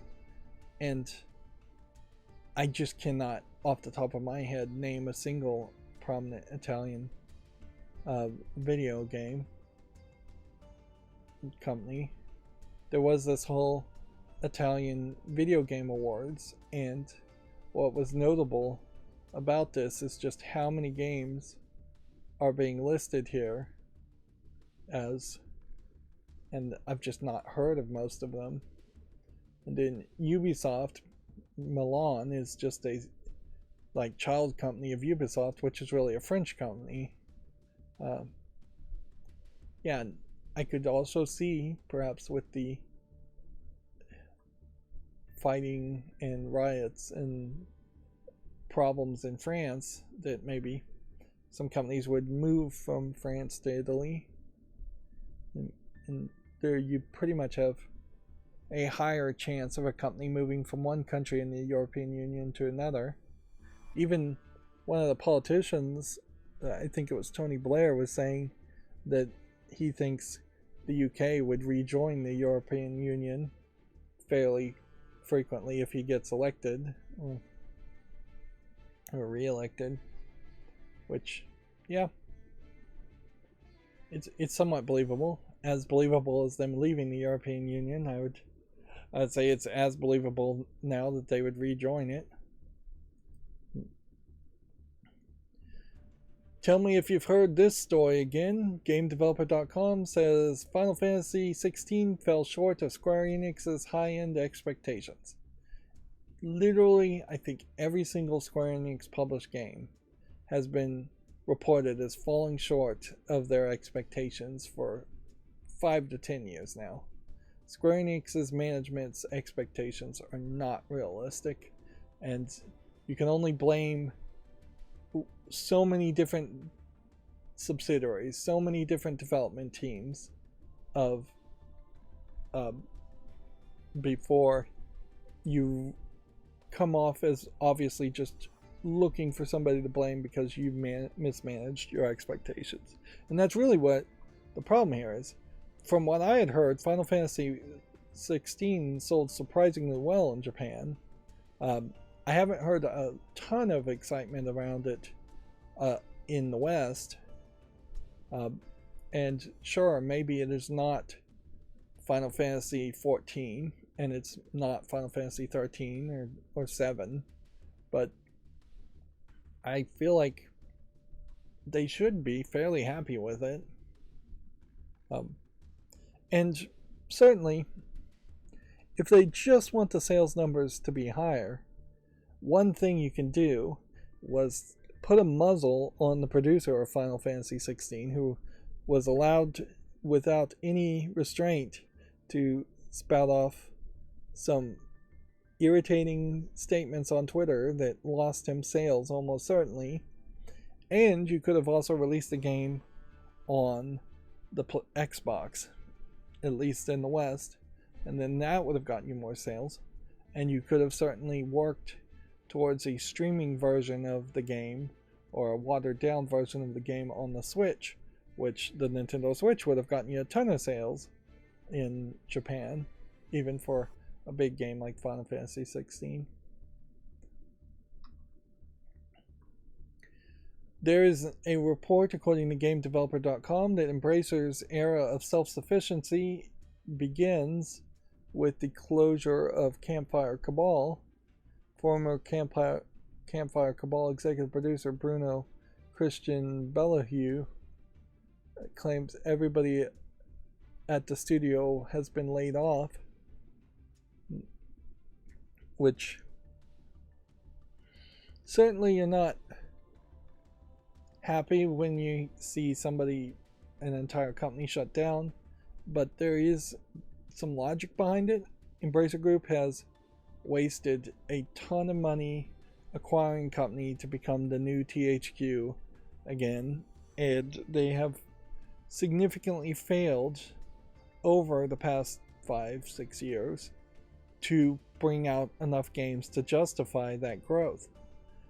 Campfire Cabal in particular very possibly has not released a single game since they were acquired by Embracer Group.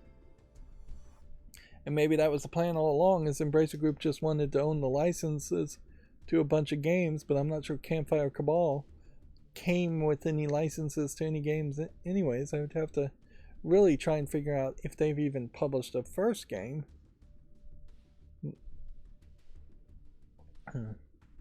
Embracer Group was trying to do this $2 billion partnership deal that fell through, and yeah, obviously they were running on fumes, and now they're trying to close companies. I wouldn't be surprised if all of Embracer Group collapses and the parts of Embracer Group get sold off to other companies in a fire sale, and that might affect where Gearbox as a company and their employers, whether they're still employed. It might affect whether we ever actually do see Darksiders 4 to finish the quadrilogy there. Not that I think there's enough hype as there should be around the idea of Darksiders as a series. It's taken far too long to make that quadrilogy. It might affect SpongeBob games and Nickelodeon based games, but oddly that's probably all it's going to really affect. I can't name anything else for Embracer Group. Embracer Group in my mind is this huge conglomeration of companies, and yet all I can really know them by is they acquired Gearbox, but they don't own Borderlands, so they would have to be making like Duke Nukem games or something brand new. They acquired the rights to Darksiders, and they acquired a couple of SpongeBob games, and that's all they've done. They probably own the rights to a lot more games, but they haven't done anything with it. The thing we should do here is just search Campfire Cabal, and weirdly not even getting a Wikipedia list there of games.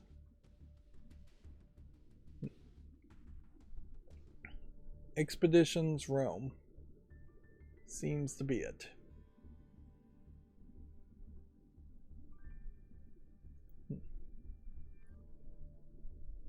So, a RPG game or a real-time strategy game. I would call it more of a real-time strategy game. It is very positive. It came out January 20th in 2022. And they're labeling Logic Artist as the developer and THQ Nordic as the publisher on Steam, which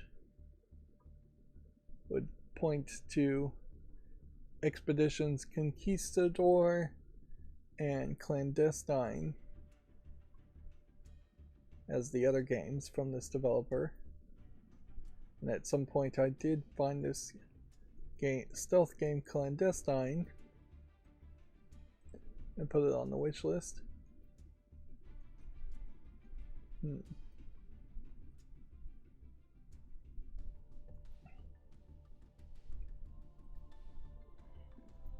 I guess the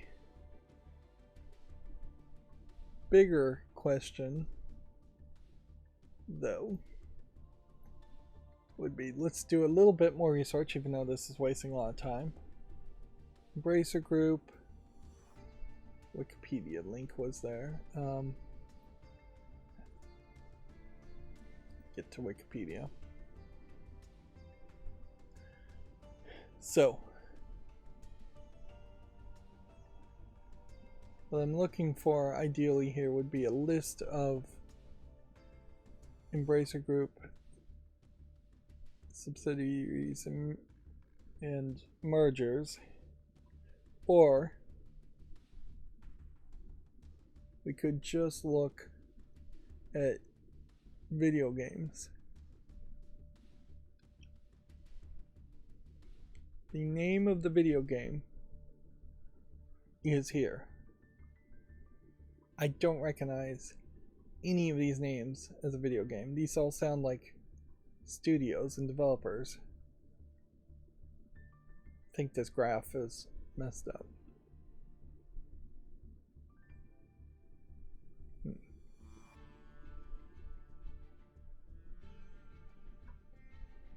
Yeah.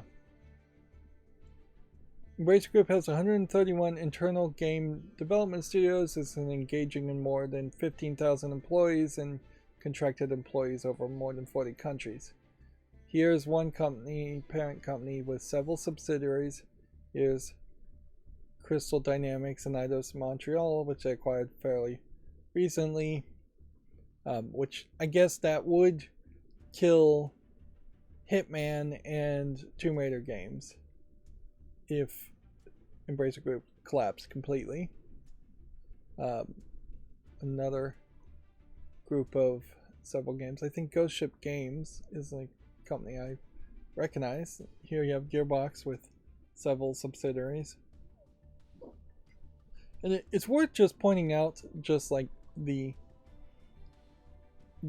divide and conquer tactics of having these multiple offices. The reason these multiple offices exist isn't just because it's convenient for where the employees work or anything like that. No, it's let's keep only 30 or 40 people in one office so they can't get together and unionize, or we can shut down an office and transfer all of their tasks and work to another office. Like Frisco, Texas, for instance, is just a subsidiary north of Dallas, Texas. So the fact that you have one studio that is probably less than 200 miles away from another studio is more of an idea. And I would assume that Gearbox Software in Frisco is in the same building as Gearbox Publishing, but on paper, certainly you could shut down Gearbox Publishing and that would be a different division. And certainly it felt like when they started opening up Montreal and Quebec offices, they were doing that to divide and conquer the employees, and paint a picture that, say, the people at Gearbox in Frisco, Gearbox Software, were the same people at Gearbox Montreal, so they can continue to make Borderlands games or Duke Nukem games or whatever, and say, well, it's being made by Gearbox, but Gearbox is not a person. Corporations are not people.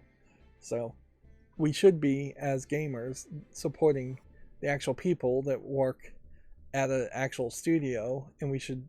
It's too much for an average gamer to memorize, but we should be trying to figure out through the credits who do we actually like that were involved in the development of a game that make a game good, um, and trying to follow those people throughout their careers as they potentially get laid off and or promoted and moving to a different direction. I almost certainly Gearbox Studio Shanghai is going to make a slightly different game than one made in Montreal, one made in Texas. Play On, Saber Group, Zen Studios, I guess, then the pinball company is also under that subsidiary. Wow, there really is a lot of subsidiary people. They also apparently own mobile game companies and tabletop games, and apparently at some point they acquired Dark Horse Comics. That's surprising. Didn't realize that was the case.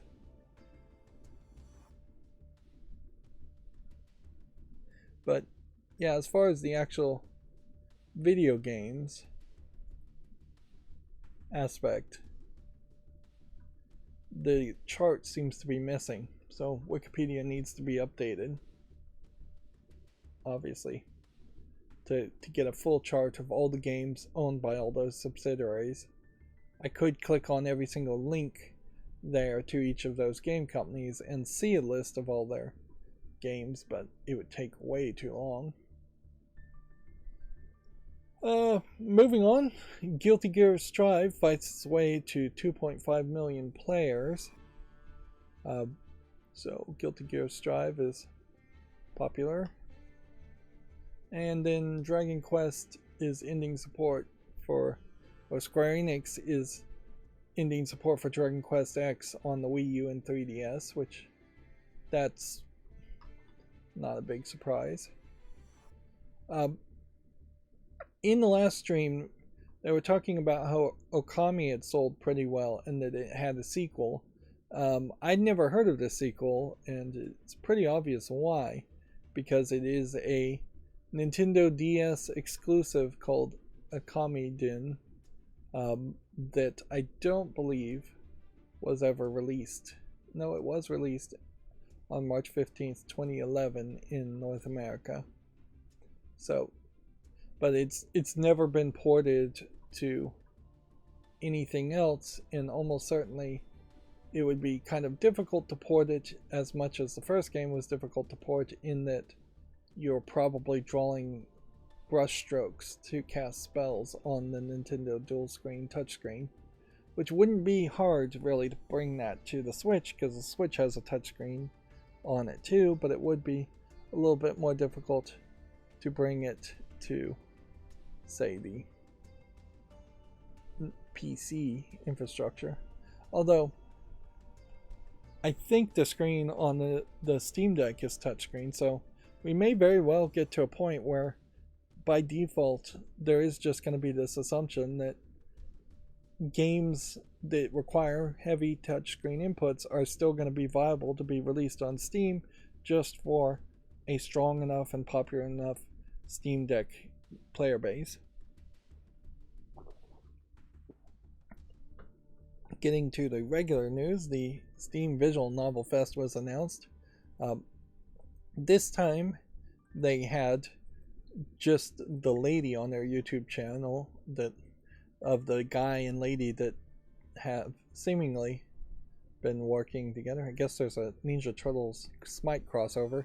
Ninja Turtles seem to be really, really popular because of that new movie. That's maybe not out yet, but it's coming out. So nothing else really being promoted. But one thing I can say on the video, an announcement video, they definitely are trying to promote visual novels that are more Western and definitely not looking like what, let's just face it, at least 95% of all visual novels on Steam are, which is very anime kawaii animation style, and most of them are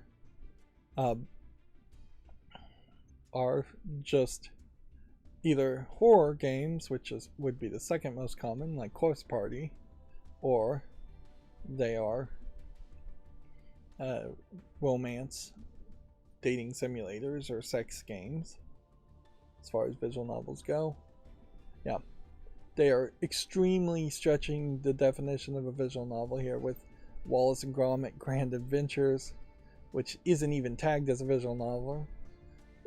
Pillars of Earth probably is a visual novel, and at that price it might actually be worth getting. Corpse Party has many sequels and is very popular. Let's see. But then when you're saying like Ace Attorney is the Ace Attorney Phoenix Wright is a visual novel game, you're really stretching it at that point. The Walking Dead, the Telltale series being a visual novel. I mean, technically, I guess it probably makes a lot of sense to call it a visual novel, but it definitely doesn't have the feel of a visual novel. And then you're doing Ace Attorney in the past sequel. Digimon Survive is a tactical RPG, though, that just has visual novel elements. So they're really just bringing anything that has visual novel as a tag. Summer Memories here is tagged with sexual content, and yet I would say this art style and what it's showing me in the game is not 100% what you'd expect from a visual novel. They're definitely not promoting just like kinetic, well-known visual novels. But then you just do, in all fairness, have like Steins Gate stand out, and that is definitely a visual novel. Danganronpa 3 is pretty much visual novel, but it does have some gameplay elements in it too. Monster Road Trip, more of a Western game. AI the Summoning File. They really do bend over backwards here.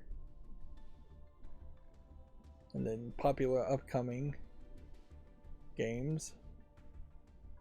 It's harder to tell if those really would be visual novels.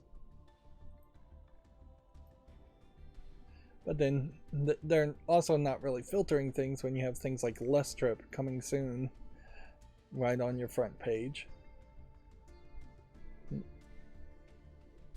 Artemis Book 1 looks like a 3D CGI adult game. This caught my idea. Claim your free daily reward all sale long. Let's click claim reward. We have gotten a sticker. Okay. And so then come back every day, I guess, and get another reward. This says discounted, not discontinued, which I keep reading it and thinking it says discontinued. And Tron Identity is a weird one, certainly. I don't think I've seen this one before. I could certainly go through a bunch of these. Something went wrong.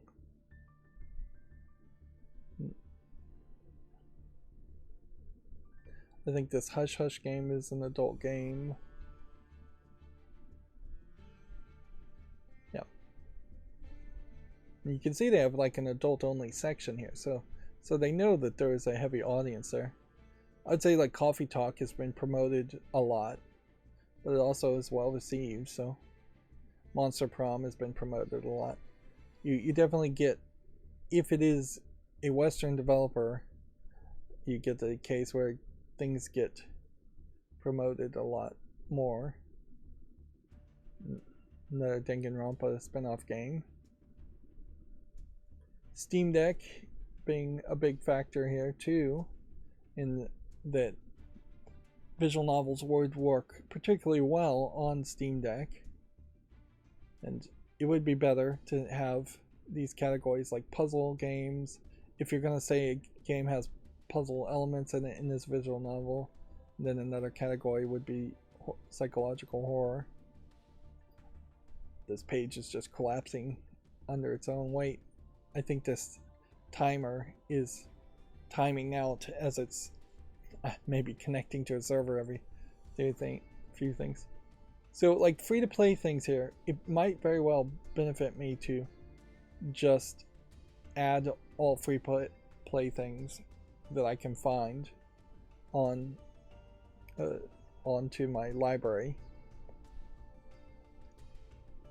But then there are a lot of like free to play things that are like prologues or limited versions of the full story. And then you definitely have some gimmick things that are probably not really visual novels.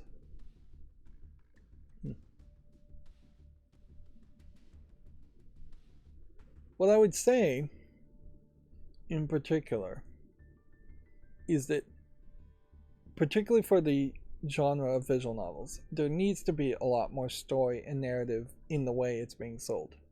Like, if you like narrative, if you like characterization, if you want to know the backstory,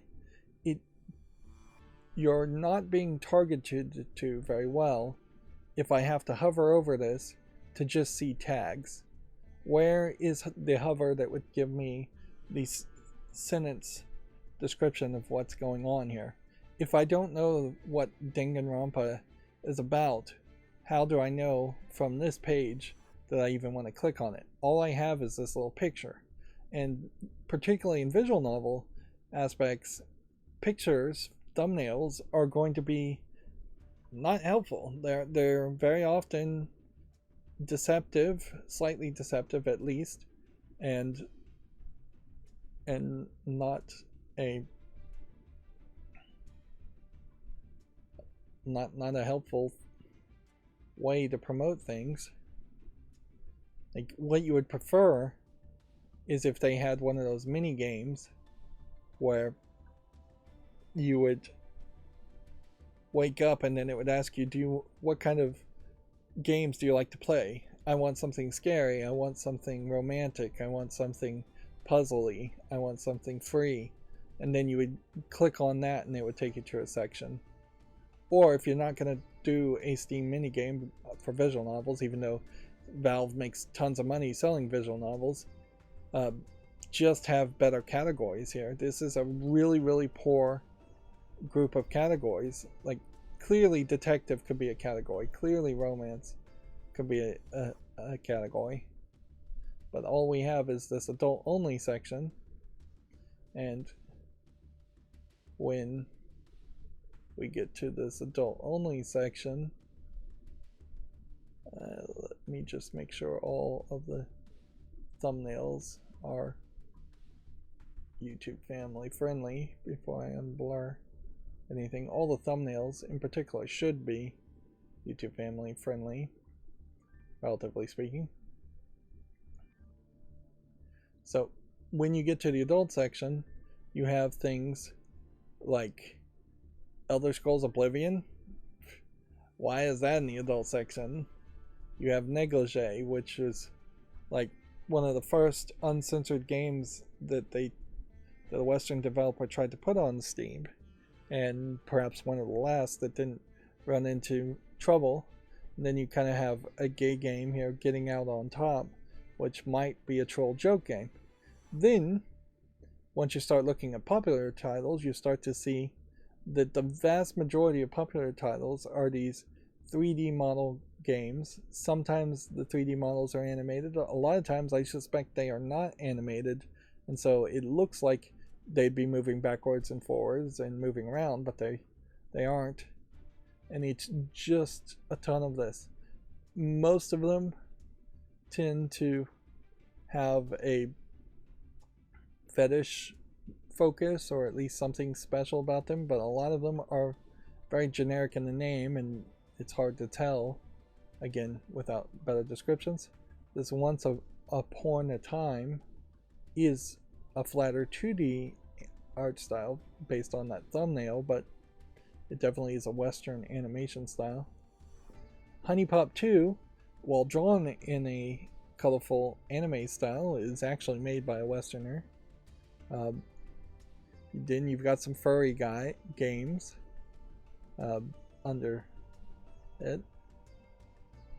And then you've got several different 2D art styles, but most of them do try to seem like, if they are colorful 2D art styles, they try to seem like they are being drawn by a animator, a Japanese person. Although, if this truly is the sorted by popularity, then by far the most popular art style is actually the 3D CGI style.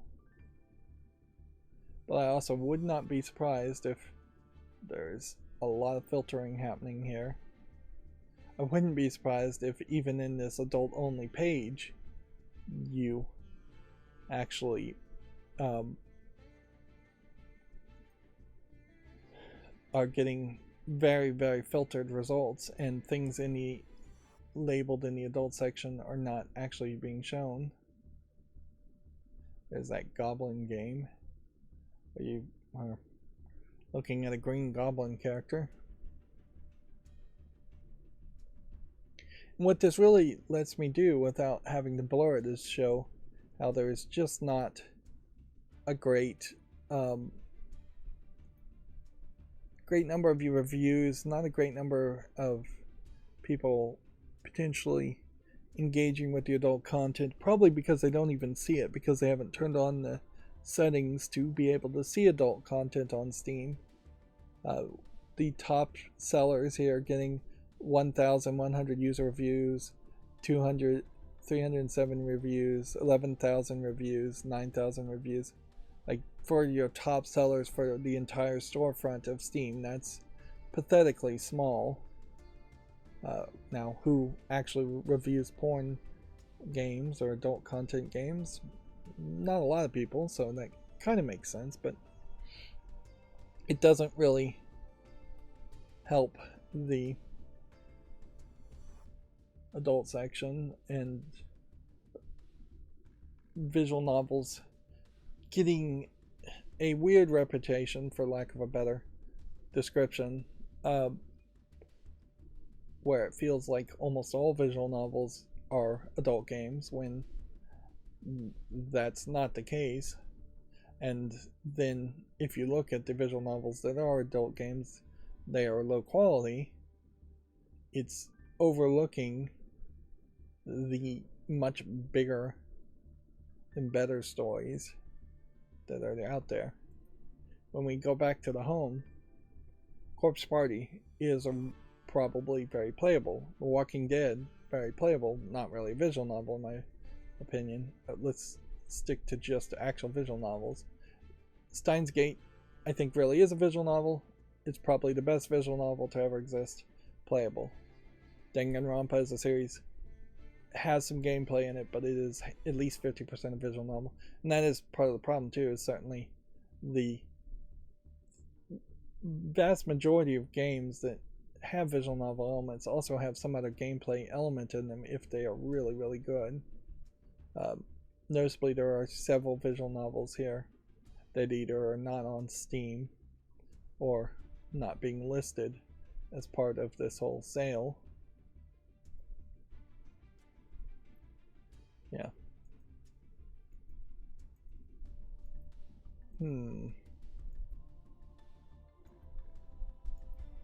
This is an interesting game. I'm gonna put it on the wish list. It's not free, is it? Nope.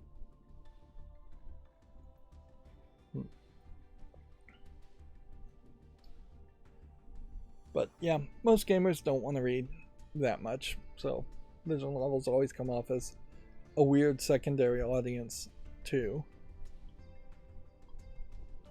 Even though I particularly do complain about them not really finishing a story or telling a story in Yu-Gi-Oh! Master Duel in their solo modes. The solo mode stories are basically a visual novel.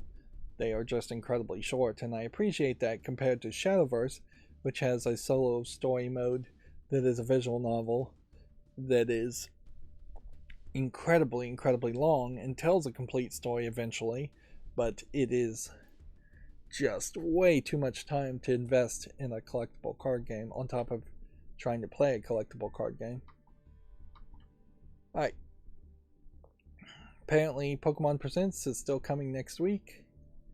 This is all old news. Nissan GTR being added to GT7, so a car model is being added to Gran Turismo 7, the game.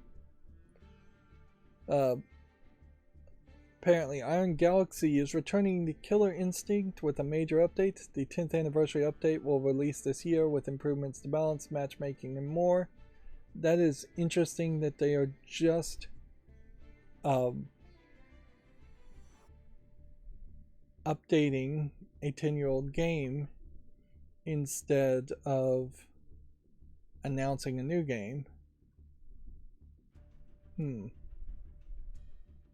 Which I guess maybe that implies that there's been an audience that has just for 10 years been playing the Killer Instinct reboot game, and it's been strong enough to justify doing that.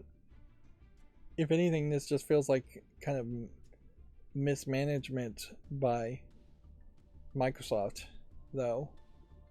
And I would say that the Killer Instinct reboot almost certainly is a mismanagement or just a weird experiment that's been going on way too long now that it's been 10 years, in that it is a free to start game to get people to jump into it, and then you buy the characters via microtransactions. Microsoft really hasn't made any other games like that where it's free to start in microtransactions. Nothing that I can think of, at least.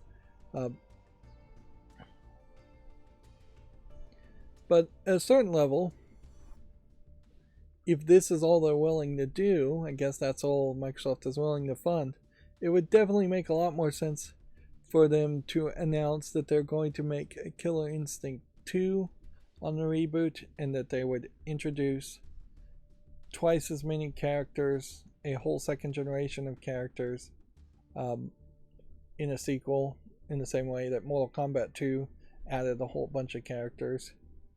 Like, there really was never too many characters in Killer Instinct. I'm not even sure if in the original run of Killer Instinct there was a Killer Instinct 2 game. But yeah, you could definitely, in a game that is just a bunch of monster-like characters fighting each other, you could definitely add some more characters and some more fight stance and skins.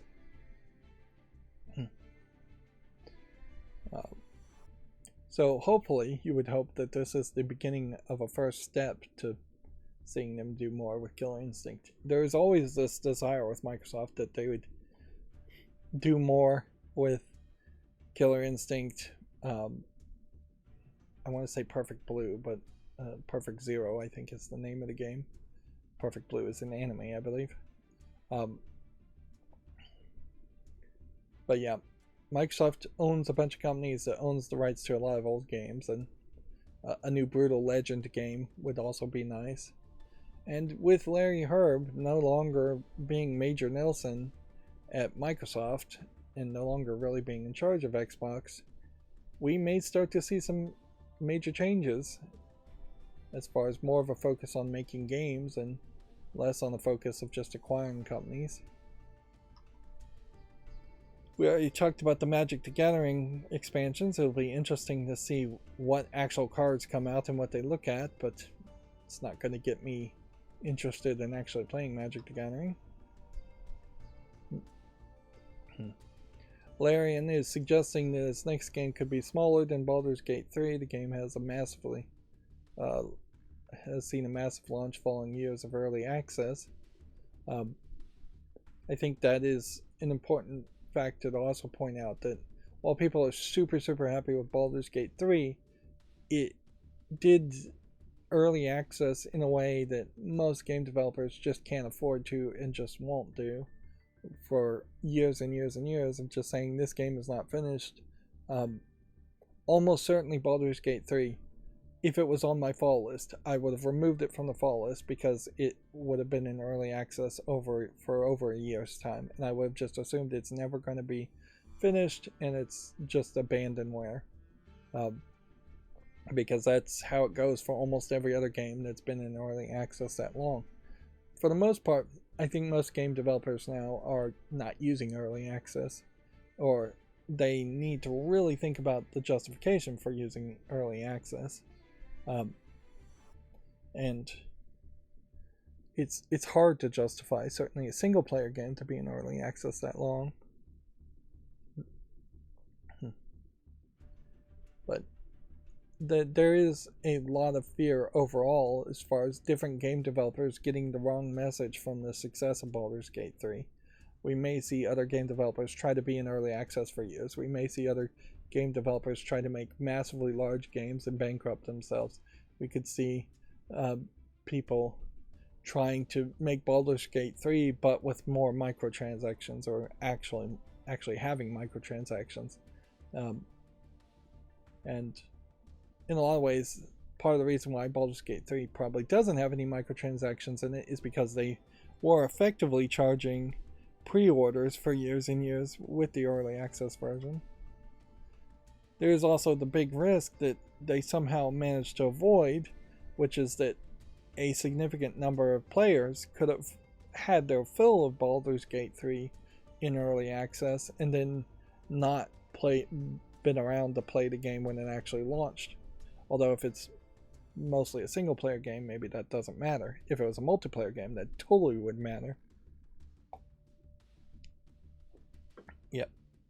I find it very crazy when you have a Modern Warfare player versus player first person shooter style game in early access, or giving beta access to players for even a small amount of time. Let's see. Images from Evo appear to confirm a Taken 8 roster leak, which I guess is this picture here. If you want to look at that blurry picture at Video Games Chronicle, check it out. The original Joel and Ellie actors are going to return to the Last of Us Universal Halloween event. The immersive experience will be based on the original game's Pittsburgh chapter.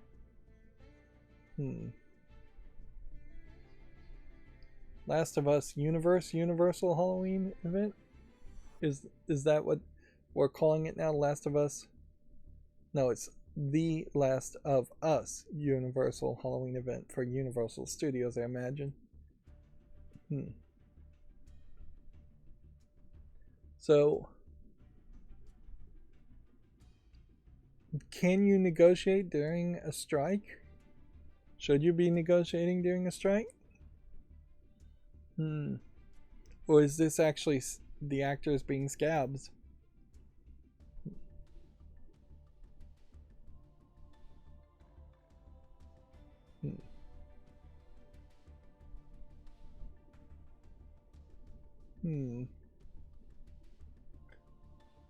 Well, I don't know if these voice actors are actually doing any work, or if this isn't a case where the Universal Halloween event just had the voice actors' files licensed from, I guess, whoever owns their voice actor files from the games.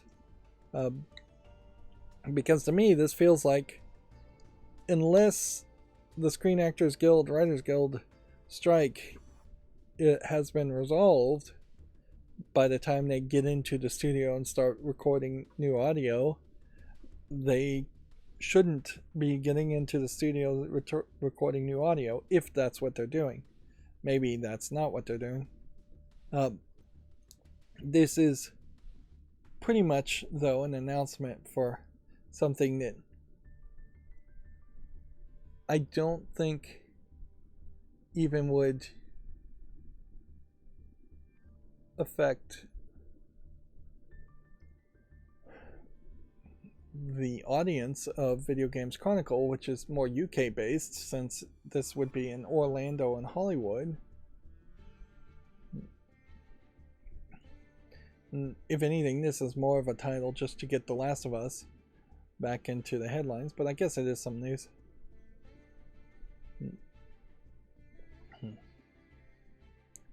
But yeah, very few people are going to be going to Universal Studios on Halloween.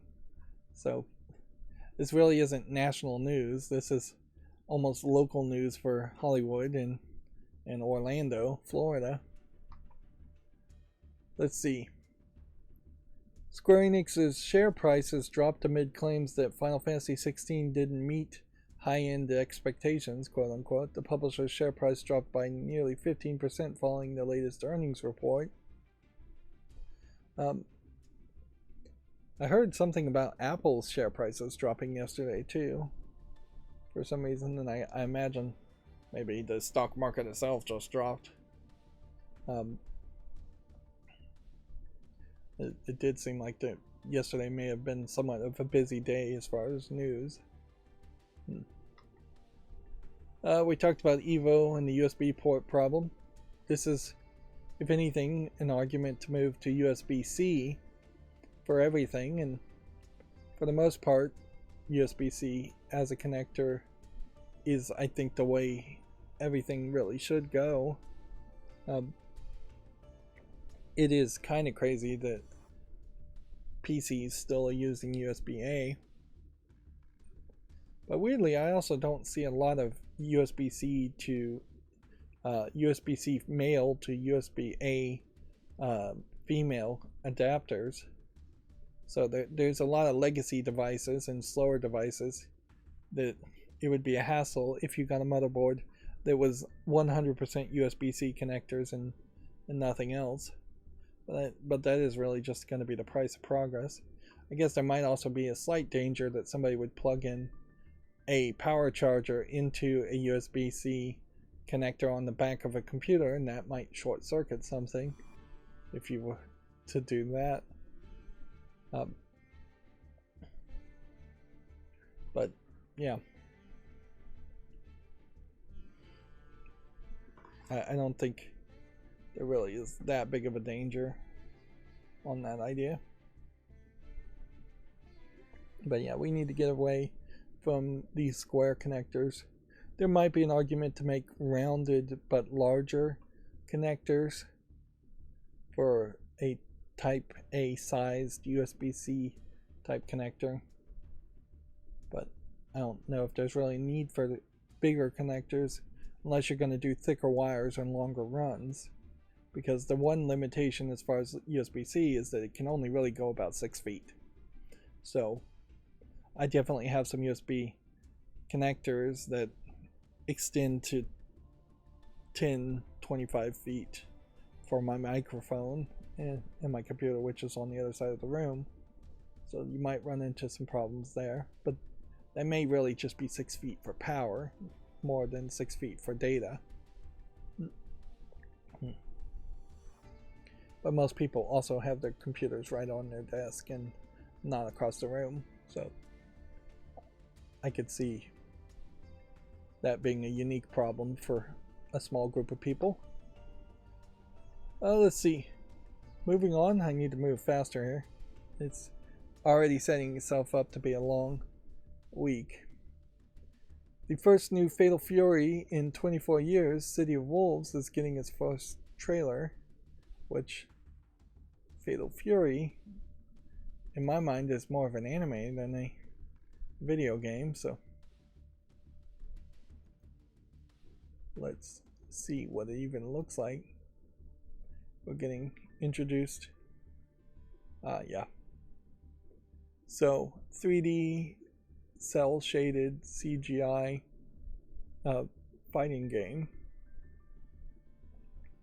from SNK.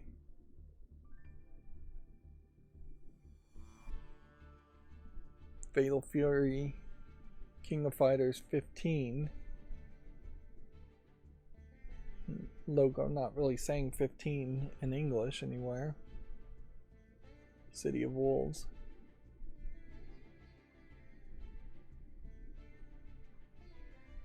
Furiously in development. Okay, so they're definitely seems to be an increase of interest in making fighting games right now with Evo happening and announcing fighting games. Street Fighter V came out and it seemed like it was a bigger success than I thought it really would be for its drastic depiction of characters and going 3D instead of staying 2D. It's a shame, though, we really don't have a 2D fighting game that still exists. Everything is 3D of varying styles, where Street Fighter is perhaps trying to be ridiculous but still realistic, whereas something like I can't even name what it is, but there are some more 2D colorful anime style fighting games that still are 3D. I want to say Melty Blood or Fate Stay Night or something like that, or it's one of those really long Japanese fighting games. We talked about the Italian game article. Street Fighter 6 is getting a Ninja Turtles crossover this week, and yeah, clearly there is a desire still to animate these characters in a more simplistic 2D style, and the Ninja Turtles themselves, the way I remember them, look better as 2D characters than they do going 3D. Let's see. Yeah. They don't look terrible in these 3D styles, but that doesn't look really great either.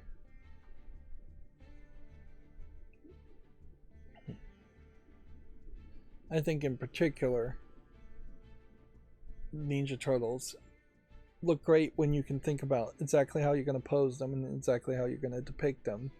But once you start to work with the unreality of their shells on their stomachs and back, and the weirdness of their heads and the weirdness of their muscly arms and legs, it starts to fall apart in 3D as they start to twist back and forth.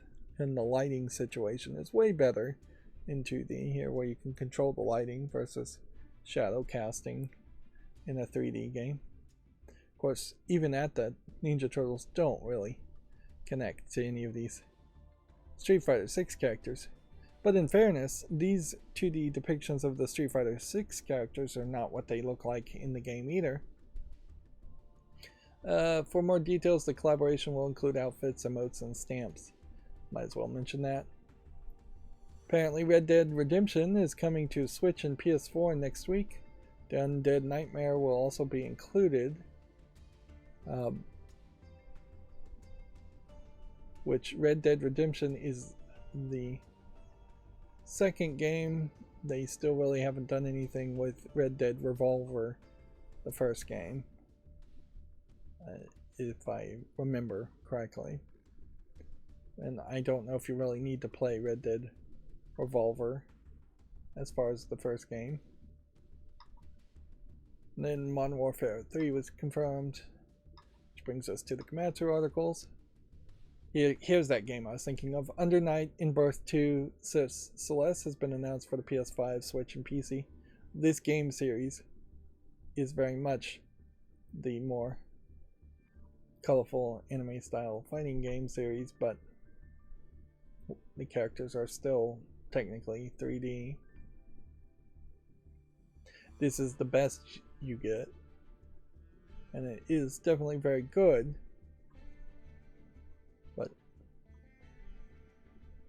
it still doesn't quite hit that nostalgia. If I really love Street Fighter 2, then you don't have something that has that flat perspective. There's just some shadowing and shading that happens in these games. And obviously, too, if you like Street Fighter 2, then you're basically trying to see what would have been animation from Japanese artists from the 80s or 90s, and those people just don't exist anymore. So you get very different types of characters and very different ways in which characters are drawn anatomically, as far as how big their heads are, how big their eyes are, what colors are prominent, how fast the movement is there blinding lights of sword slashes with every attack. Yeah. Is there assist characters showing up way in the background? If anything, as a fighting game, this looks very distracting, just how much swishes of light and how much things jump up on the screen. And some people will like that, but some people definitely wouldn't like that.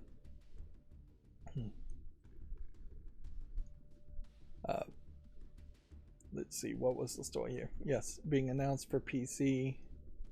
No Steam link yet for this new Under Night in Birth game. Arc System Works, known for making this series. Grand Blue Fantasy Versus Rising adds a new character, Grimner, costumes, new training features, and more. Is this a fighting game? Yes, it is. So this time you have characters that are more kind of Final Fantasy-ish, more armor. But that's still very blinding in its effects and visuals. And arguably, I would say this art style looks a little bit more 2D, while still really being rendered in a 3D engine with less shadowing and framing. Although it also seems like there's just a completely different gameplay mechanic here that they're promoting, which I don't know if people would really like that.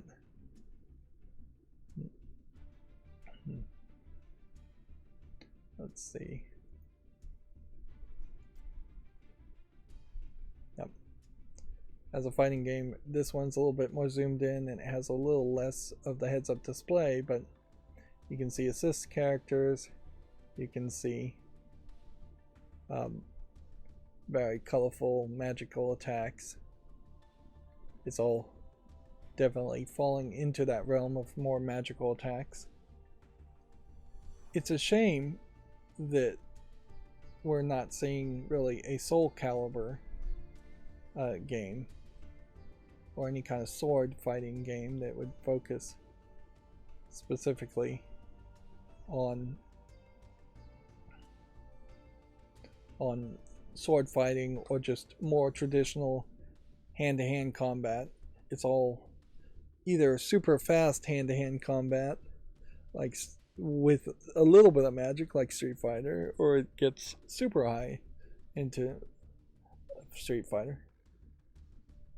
Let's see. A game called Rivals 2 adds Maypool, which I don't really recognize a game called Rivals. It's a platform fighting game. We really are just going to get a ton of announcements. So it's a Smash Brothers clone. We're still definitely looking for potentially a Smash Brothers clone that works, that has enough characters and has enough support and isn't trying to over monetize in some crazy way.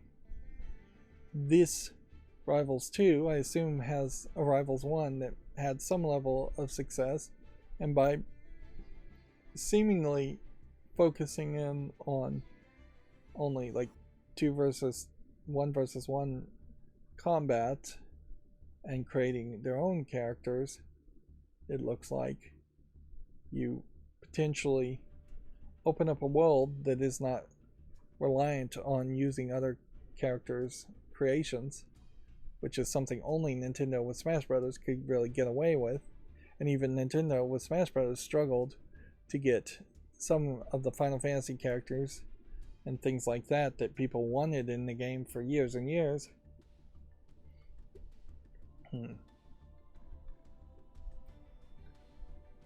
Let's see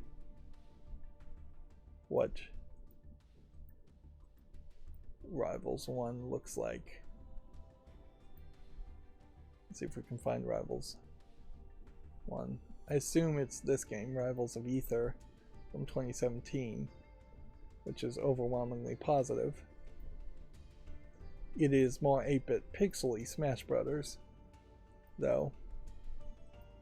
And they got a Shovel Knight character in it, which getting Shovel Knight in the game is pretty easy, actually. Like, they definitely are trying to make Shovel Knight more of a character. So yeah, I can see what they're doing. They're trying to bring in their characters from the first game, Rivals of Aether, and they're trying to get rid of the Aether name by just calling it Rivals 2.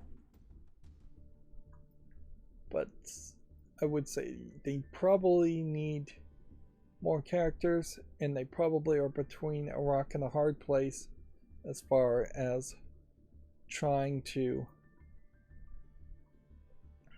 make sure the fighting and the gameplay mechanics are very tight and well controlling, while adding new characters that could potentially break how the game flow is, how smooth the game flow is. Let's see, Pocket Bravery launches August 31st for PC, and then later for the PS4, 5, Xbox One, and Series, and Switch. This too looks like it's a fighting game. Do we have a Steam link? Yes, we do. Doesn't want to load in. Not fully yet. I don't know if I can really lean into the idea of such a zoomed in 8-bit pixely looking fighting game. This feels like if you were playing a fighting game on a Game Boy or something. It's just way too zoomed in. But I'll give it a chance, put it on the follow list, make a YouTube short on it. The Killer Instinct 10th anniversary update being announced. Not really having anything else to say on it. What we can find out certainly is just how many people, if I was complaining the adult games only got a few thousand reviews, how many people reviewed Killer Instinct on Steam? 3,650 or so. And most recently, in the last 30 days, only 34 people played the game, although it is a 10-year-old game. There's already a decent number of characters in this game that I do not recognize. So maybe that's a bit of a problem. But yeah, they want you to pay this base price of $40, and then there's a whole bunch of in-app purchases on top of that, and it's crazy. Certainly, I thought you could play for free to start, but apparently that's not the case on Steam, at least.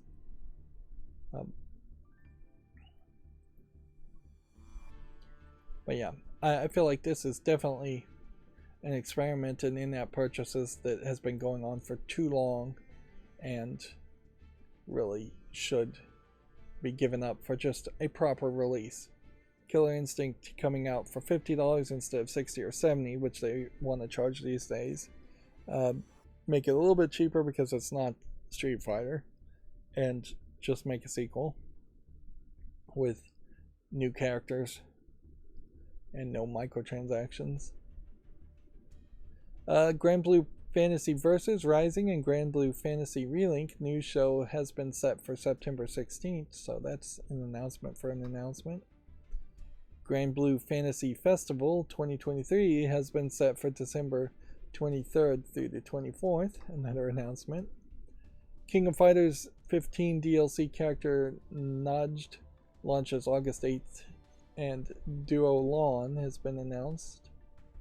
So 2 new King of Fighter characters.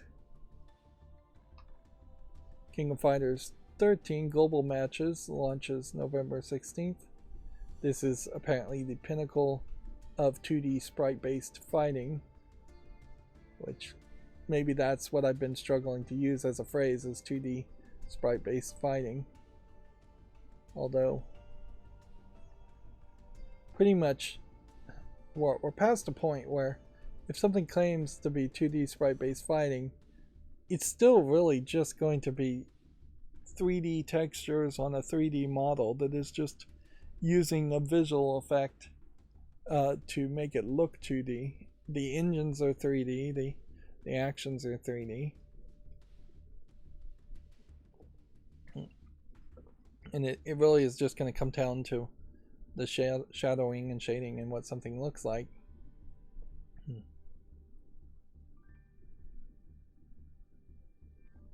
And it is much more a art style that I think fans of older fighting games may still want, not the actual technology or what it actually was. We don't want sprites that have only 5 poses that are 2D.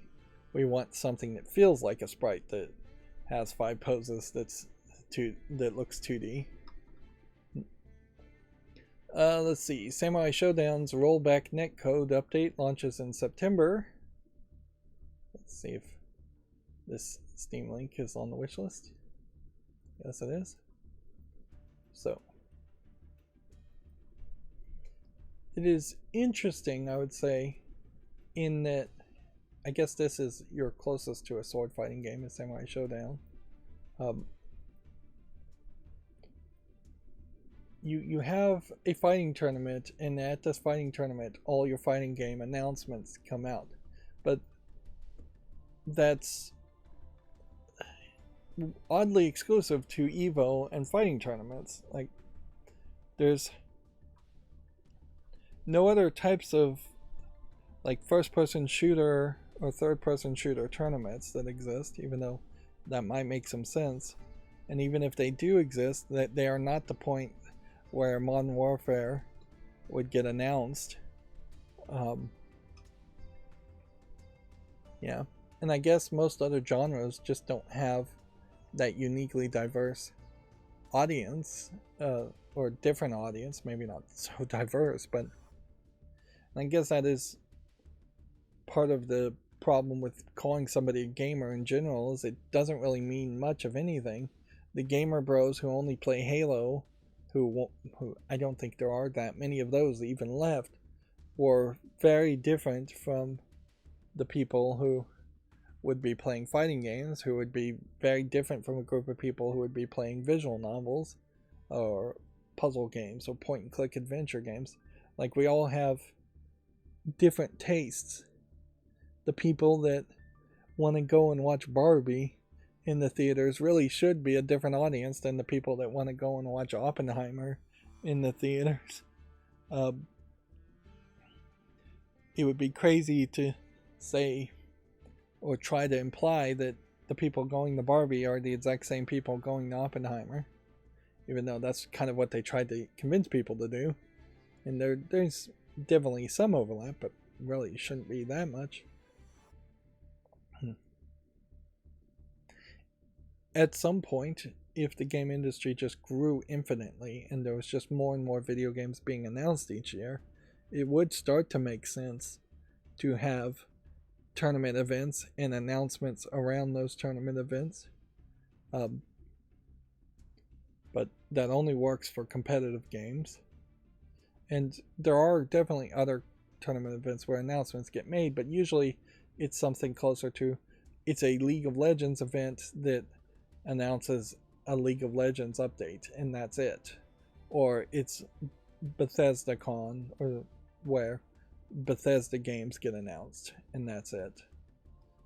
With potentially the merger of Activision Blizzard, or the acquisition of Activision Blizzard, I could see BethesdaCon and BlizzCon merging together as one big event. And then more announcements happening at that new convention.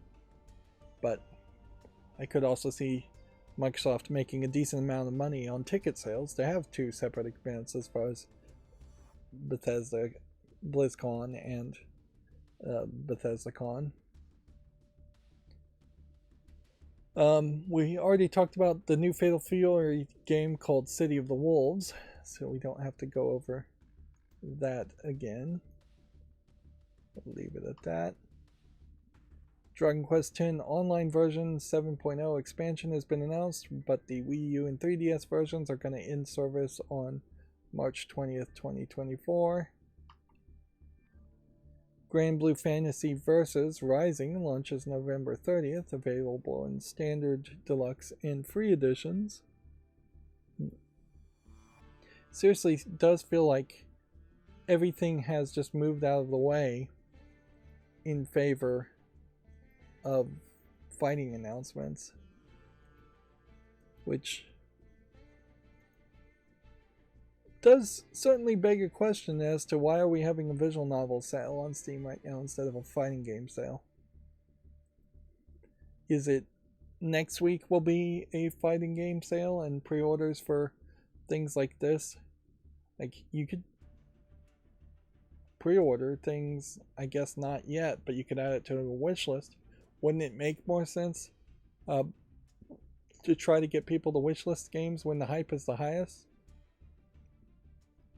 Like, even if Valve is not allowed to mention Evo at all, or even if Valve had some kind of jealousy against Evo as a fighting game tournament because Counter-Strike Go is not being mentioned, even though Counter-Strike Go is not a fighting game, it would still almost certainly behoove them to be promoting announcements around Evo instead of having a visual novel sale, or, you know what, straight up just don't have any sale while Evo is happening. If anything, I could put on my tinfoil hat and say maybe the visual novel sale was intentionally held around Evo as counter programming, which would be kind of a positive idea, or perhaps as a way of burying visual novels so they don't sell as well, which basically nothing Valve does is really going to stop the sales of visual novels. The fandom that likes visual novels is going to buy them. Maybe they won't buy them on Steam, which is definitely a possibility, but they will buy them and play them somewhere. Tekken 8 adds Raven and a newcomer called Azucena, which I would assume this is Raven, but this guy is in black, darker colors, so let's assume that this guy's Raven.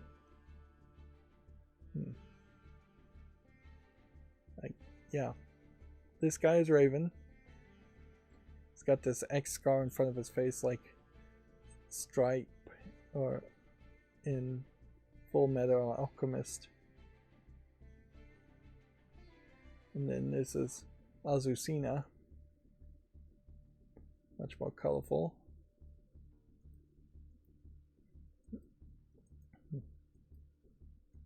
There is a point where you get into real 3D platform fighting games, which I haven't seen a lot of those really succeed or be popular, where you're able to sidestep and spin around on a 3D square tournament platform. I think Tekken might be one of those games. It is also worth pointing out, certainly, that each one of these fighting games seems to have far too many crazy looking characters that you just have to follow along with if you want to play the games. You just have to, squint and overlook how ridiculous some of the characters are. In some game series like Mortal Kombat, all the characters are supposed to be ridiculous, so either you like it or you don't. But in some games, a lot of the fighter characters are just normal characters. Here we have Mortal Kombat 1 reboot, adding Reptile, Ashra, and Havoc. Don't want to watch this whole trailer, but we can see several new characters. At a certain level, I think they've probably crossed the line already, and it doesn't make any sense to call this Mortal Kombat 1. Like, if they were sticking to the idea that they were rebooting the Mortal Kombat series and they were just doing, your default characters from Mortal Kombat 1 with maybe some assistant characters from Mortal Kombat 2, that's fine. But when you're starting to introduce characters that I just totally don't recognize, or that definitely came around in one of the later Mortal Kombat games, that seems like all you're really doing is making a Mortal Kombat 16 and calling it Mortal Kombat 1. Which, yeah, that's kind of ridiculous.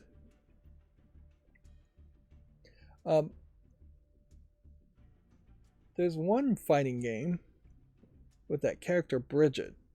I'd have to figure out what the name of that game is, but I'm noticing I haven't seen an announcement for that series yet. Which maybe their last game is just too new for them to announce anything new, or maybe they're just not really announcing anything. Guilty Gear Strive DLC character Johnny and Season 3 update has been announced.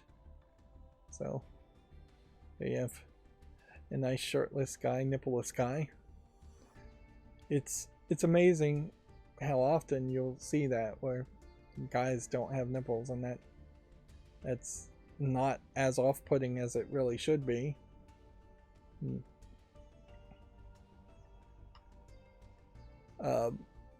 Evo Japan 2024 has been set for April 27th through the 29th, which I guess Evo Japan is different than the main Evo, or they're really moving the time frames around, because we're in August right now. I do think there's probably enough room for a couple of Evos as far as fighting game tournaments go. No participating titles were announced though, so that's not very much information. Evo 2024, the main Evo, has been set for July 26th through the 28th, and it will be in Las Vegas. Yeah, I could see a Western and an Eastern version of Evo. That definitely makes some sense. And then Street Fighter 6 DLC characters Aki and Teenage Mutant Ninja Turtles collaboration announced. Which, we saw the Ninja Turtles collab. The Aki character was not mentioned before. We really are at the risk that almost every single of these press releases today is around Evo over the weekend. Aki looks like a spooky character. Let's see if we can jump around and see. Yep, she's got this hair helmet. That's her hair spinning around like it's a basket helmet. And then she's got creepy pills and creepy spikes, nails. Drugging somebody in a Street Fighter game seems weird.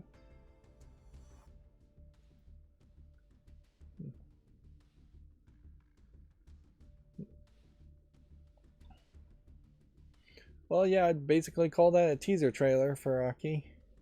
Or AKI, I guess, since there's periods there. Let's see. Persona 5 Tacticia has yet another character trailer, if you want to check that out on Gamatsu.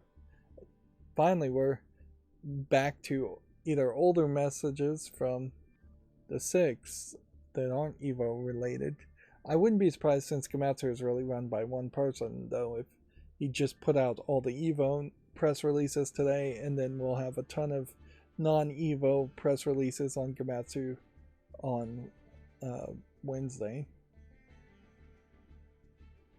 This week's Japanese game releases: Hyper Dimension Neptunia Game Maker R Evolution and Hakuouki Shinkai Monyo no Shouyu, which I assume is what this is, and I probably didn't pronounce that particularly well. You've got a Neptunia game here, a different Neptunia game here, a different Neptunia game here. So big week for Neptunia games. Probably a bad way to release Neptunia games.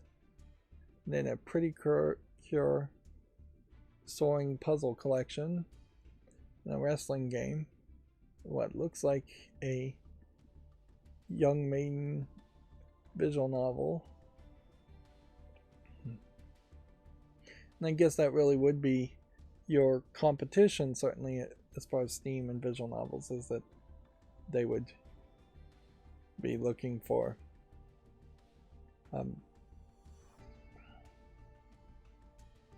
competition against Switch releases of visual novels more than anything. Touhou Denmaku Kagura Fantasia Lost for PC launches February 8th, which I guess this is some kind of music game. I don't think this is one that I particularly would want to put on a fall list, but I will make a YouTube short on it just to be generous. Touhou Dungeon Maker The Labyrinth of Heart has been announced for PC. And I would assume that this is a labyrinth game, dungeon crawler, but I would be wrong. It looks like it's some kind of board game. They're calling it a tower defense game. Again, yet another Touhou game, and yet another one I'm uninterested in. A Souls-like action RPG called Deathbound has been announced for PC. Let's see if the Steam page shows anything interesting around it.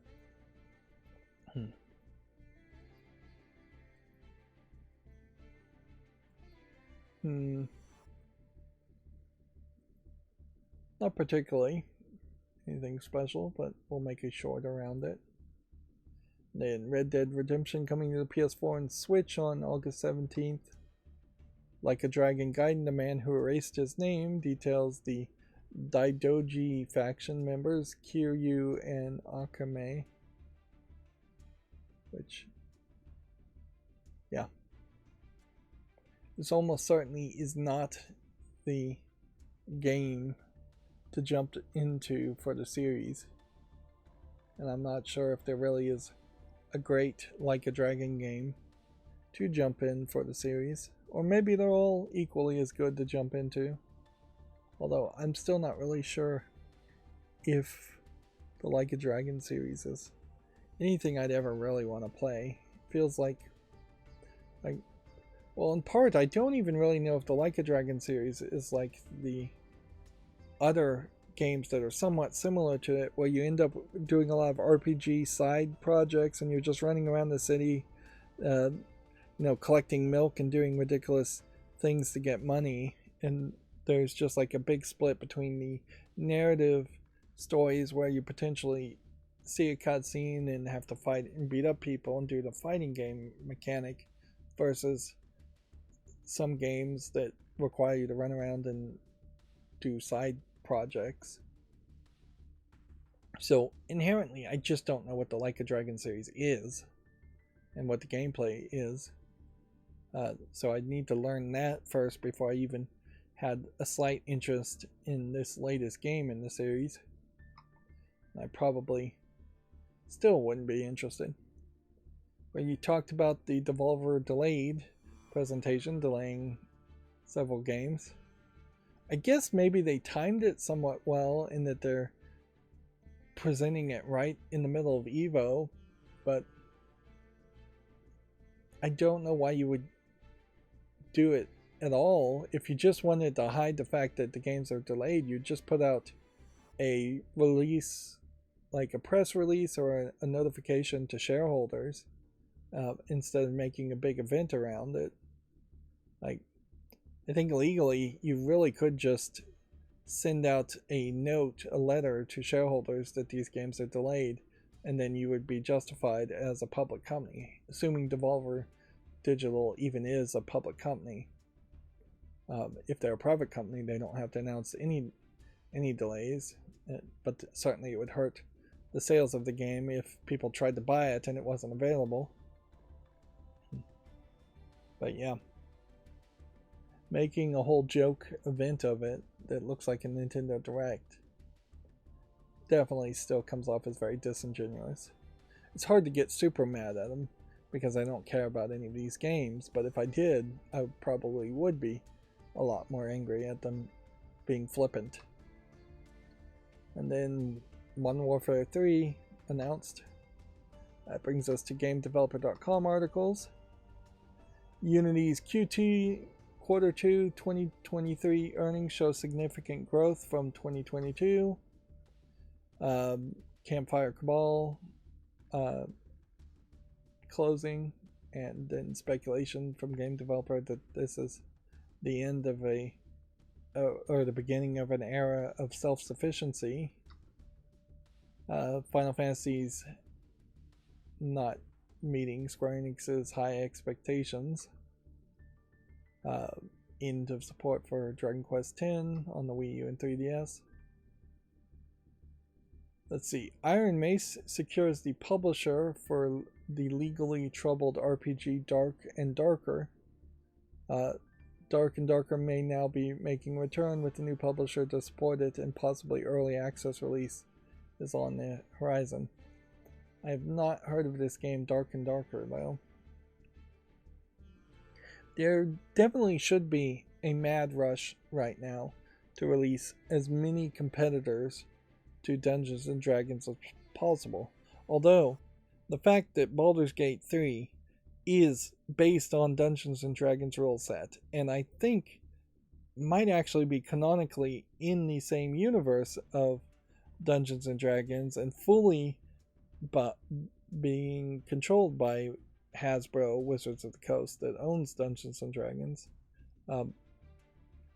Now it used to be TSR. I don't know if TSR still exists. But yeah, there really should be a mad dash to some competitor from that. Some other more different license and different rule set. And make video games based on that. Or just make video games based on your own rule set and try to have the video games grab the audience who are upset with Dungeons and Dragons at the moment. But arguably, maybe it's a case that, while a lot of people said they were upset and a lot of people protested, they still went back to their weekly Dungeons and Dragons games. They're not really willing or capable of throwing out all their Dungeon Master books and or ending their campaigns abruptly to play something different. I've heard a few people say we're going to play a different thing when our campaign ends, but a lot of weekly Dungeons and Dragons players may have campaigns that go months, if not years long. So there's a lot of time there to heal any offenses. But yeah, if I was in charge of Microsoft, I would have said, as soon as there was the controversy around Dungeons and Dragons and their proposed new license agreements, I would have said, let's promote Skyrim and Elder Scrolls.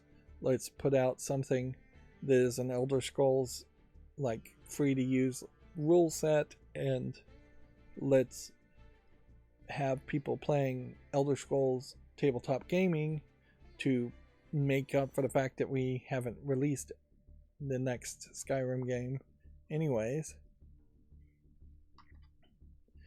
Let's see, we already talked about weather tools and Valve asking Dota 2 players to stop monetizing their custom games. So then that brings us to the fall list cleanup, and you can see here, yeah, I guess it's perhaps not just not just Twitter that's struggling to load in all the images, because we can see there's a bunch of broken images here on this list of the fall list. So we have the auto blur first of all. I have a horror game here that's mixed called Indicted. So we can get rid of that from the follow list. We have something from 2021 called Incarnate Raid, which is a VR game that has only 16 reviews. I don't see anything here that really makes me want to play this. It says it's a single player adventure puzzle game, but I'm not really seeing something that feels like an adventure puzzle game on the screenshots. It seems to me more like it's a first-person shooter game. Yeah, it seems like you point at things and you twist your symbols. I guess it is just a puzzle game. It just has a weird little pointers.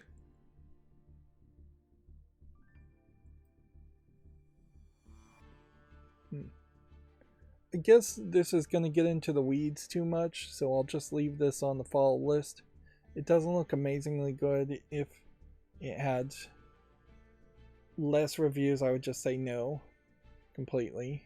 I'm still extremely unlikely to ever buy a VR headset, but it's easier just to move forward and not deal with it.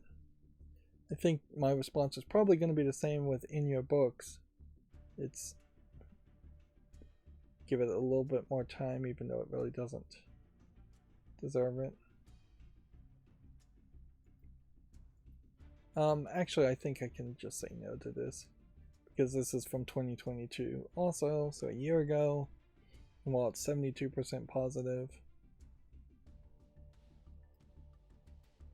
And so you look at something like this, and I definitely would not say this is a real visual novel. This looks much more like a point and click adventure to me than anything. But whatever, it's leaving the follow list. And then In the Space Escape Room, it's mixed reviewed, so that can leave. That I assume was, well, I thought it was a VR escape room, but it isn't. And then we have In Nightmare, which does have 31 reviews, so it's technically over. And so I guess I'll say yes. Narrative driven adventure horror game. So we'll put that on the wish list. And then we have In My Shadow, which is a shadow game where you position things to make a platform for the shadow character to get from point A to point B. That looks interesting. Put that on the wish list. We're going alphabetically through everything that starts with I and In starts with I. This one's not out yet. There is a real danger, certainly, of having games on the follow list that just never come out. And I don't know particularly how to fix that. A lot of these coming soons really shouldn't be on the follow list yet, but in an abundance of caution, I've changed how I've done things now, and I am putting things labeled coming soon in the follow list. But I really can't do anything other than just leave them on the follow list. In Death here, is this a VR game? Yes. And it's very positive with a lot of reviews. So that stays on the follow list too. Impossible Mission 2. This is a game I'm gonna potentially make an exception for and put it on my wish list just because I played a game called Impossible Mission 2 that may very well have been a different version of this for NES, and it was like a non-official NES cartridge that only played if you didn't push the cartridge down in the NES, for some weird reason, and the instructions clearly says this is not for use in a Nintendo Entertainment System. So it was almost like a bootleg game. It didn't get the seal of approval, and it was incredibly difficult back by 1984-85 standards even. So, but not really a lot of relevance other than that to tell that story, and that's pretty much the entirety of the story in a nutshell. I don't even know if there was an Impossible Mission 1. And I definitely have to give some thought to the idea that I really don't need to buy old games that I really didn't like as a kid just to have some weird nostalgic collection of old games. And a lot of these old games, $5, it's just not realistic. Even at $2.50, it's not realistic to really buy it. It would make a lot more sense, frankly, to just assume that this is pretty much abandonware, in the sense that nobody that actually worked on this is getting paid if you purchase the game now, and find a ROM for free online. Like, if you were going to play a game like this, which even that is questionable. But just, I guess, to get it off the fall list, I will put it on the wish list. Emoto here, which Emoto in Japanese I think means something completely different than what they're showing me here. It has no user reviews at all from September of 2021, so it just isn't relevant. So we'll take that off the follow list. I think Emoto means like little kid or little girl or something like that. Alright, so now let's just burn through all the new games, which, what would we really expect today? We would expect a lot of visual novels if the visual novel sale mattered, possibly more adult games than average, and we would expect fighting games if fighting game announcements mattered around Evo. So that's what we're really looking for. Immediately, we have an adult game called Sex Doll Simulator, which is looks like a simulator with 3D CGI lady. Seems to be pretty much just that one lady, though. She's kind of unique in her body proportions, I would say. She's kind of narrow shouldered and not very large breasts. I'd say B cup at most. Kind of long neck, kind of long lengthy arms, and weirdly that is something that is just not a body style you usually see. You usually see fairly wide hips and big breasts, and just not long, lengthy ladies. It says it's a casual clicker game that draws inspiration from getting the exciting realm of social media, which that feels like that is all over the place as far as the description.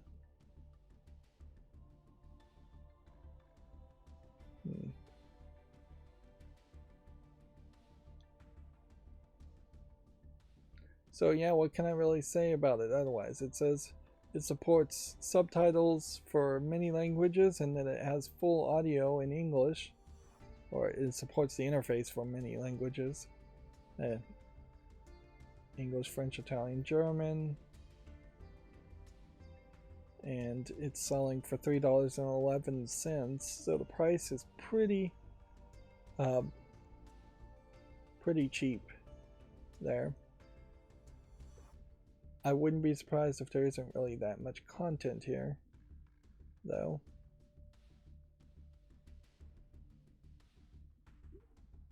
Yeah, noticeably it's not mentioning how many images or how long the game would last or anything like that. And when you're starting off by saying there's only one girl, that limits you fairly much by quite a bit. Here we just have a tower defense game we can easily say no to.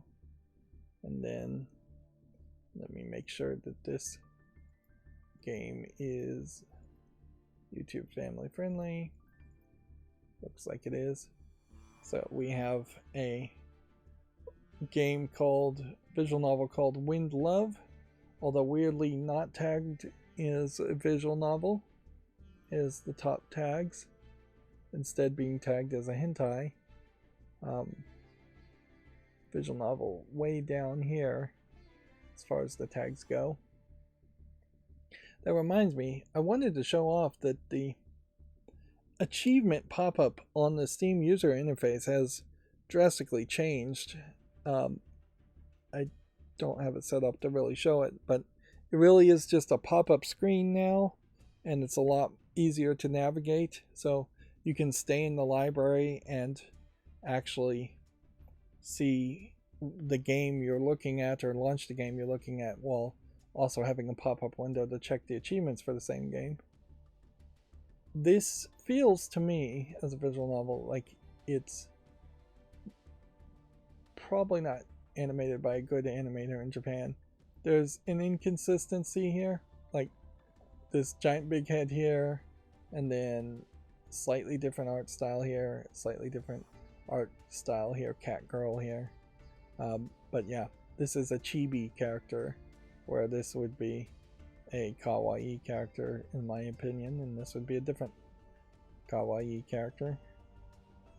I wonder if these aren't just characters that have been copied and pasted into a game.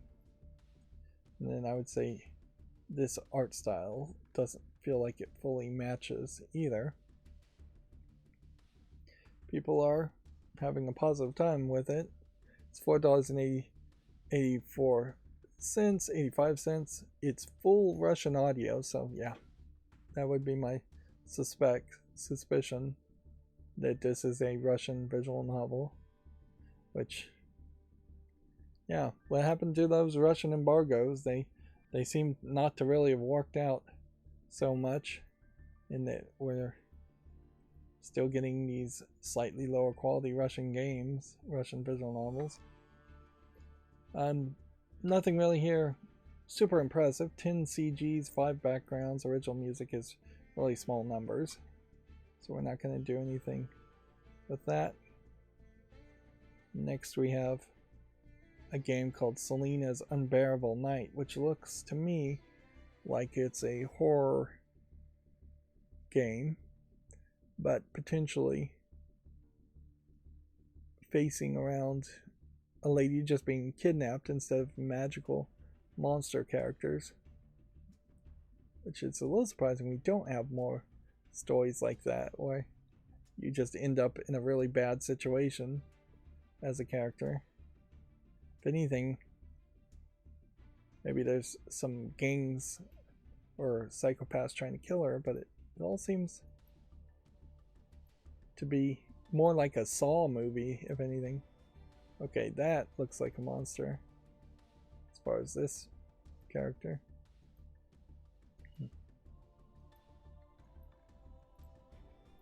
There is a slight danger in that it looks like this might be an asset flip 3D model, and this is definitely not people I recognize to do something this ambitious, but I want to definitely give this a chance. English and Spanish, Latin American, selling for $8.49. A woman who's kidnapped and her only goal is to survive, but she soon realizes that there is a much darker secret than she could have imagined. On her way, Selena will meet people who will help face this situation, however others will be in charge of getting in her way.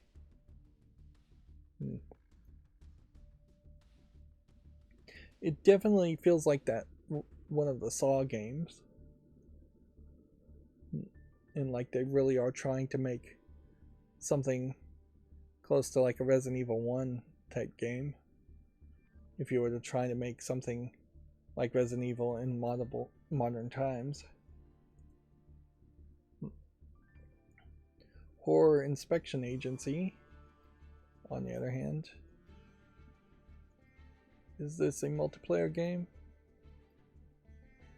Multiplayer horror game where in co-op players have to investigate exciting horror cases. This feels a little bit too asset flippy for its own good. The Scooby-Doo aspect to it certainly appeals, but mostly this would just be multiple people running around flashing flashlights. It looks like that seems to be all you really can do. Yeah. And if anything, this is a great just contrast to the previous game, where the previous game looked very good, perhaps, and is perhaps too ambitious for its own good. This game looks way too asset flippy and isn't really that ambitious for what it is. Plus, where the ambition is in this game is the idea of co-op people playing, when the number of people online could be in single digits. Next game we have on Steam is called Project Rogue, which looks like a very old school dungeon crawler. Way too much text and no user interface polish at all, so that's going to be a no. Here we have a game called The Forest of Conks, which visually does not look appealing. Apparently it's a tower defense game. I wouldn't have been able to tell that. That's going to be a no. Then we have what looks like a possible infinite swinging game of no polish. Let's see, we have a game called Strategist, which looks like it might be a decent puzzle game, so I'll make a short on that. Here we have a game called Only Run, which apparently is a walking sim with a lot of jumping.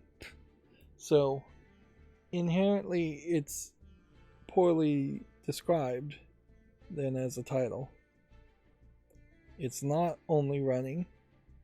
It's not a walking simulator because you run and because you jump. So you've literally written one very simplistic sentence to explain your game, which is far too little in general, and you've lied in that first sentence compared to the title. Yeah. What's weird, I would say, about this game though is just how much looks like garbage is on the character. It's just running and shedding foliage off of you, which it just looks like that's visual distractions for no reason. I could see in an adventure game like a Tomb Raider where a character would get covered in oil or something, and they would run to get the oil off of them, or as they ran in the sunlight, water would evaporate from them and they would dry out. But if anything, this just kind of feels like a weird Swamp Thing type creature. Yeah. No reason to spend any more time on that. I'm still very afraid when I look at these games as far as checking if they're on the adult section, because increasingly, because of Valve's own actions, they've pushed people to not self-label and put themselves in the adult section. This star-crossed game is obviously a Western kind of pencil sketch style visual novel with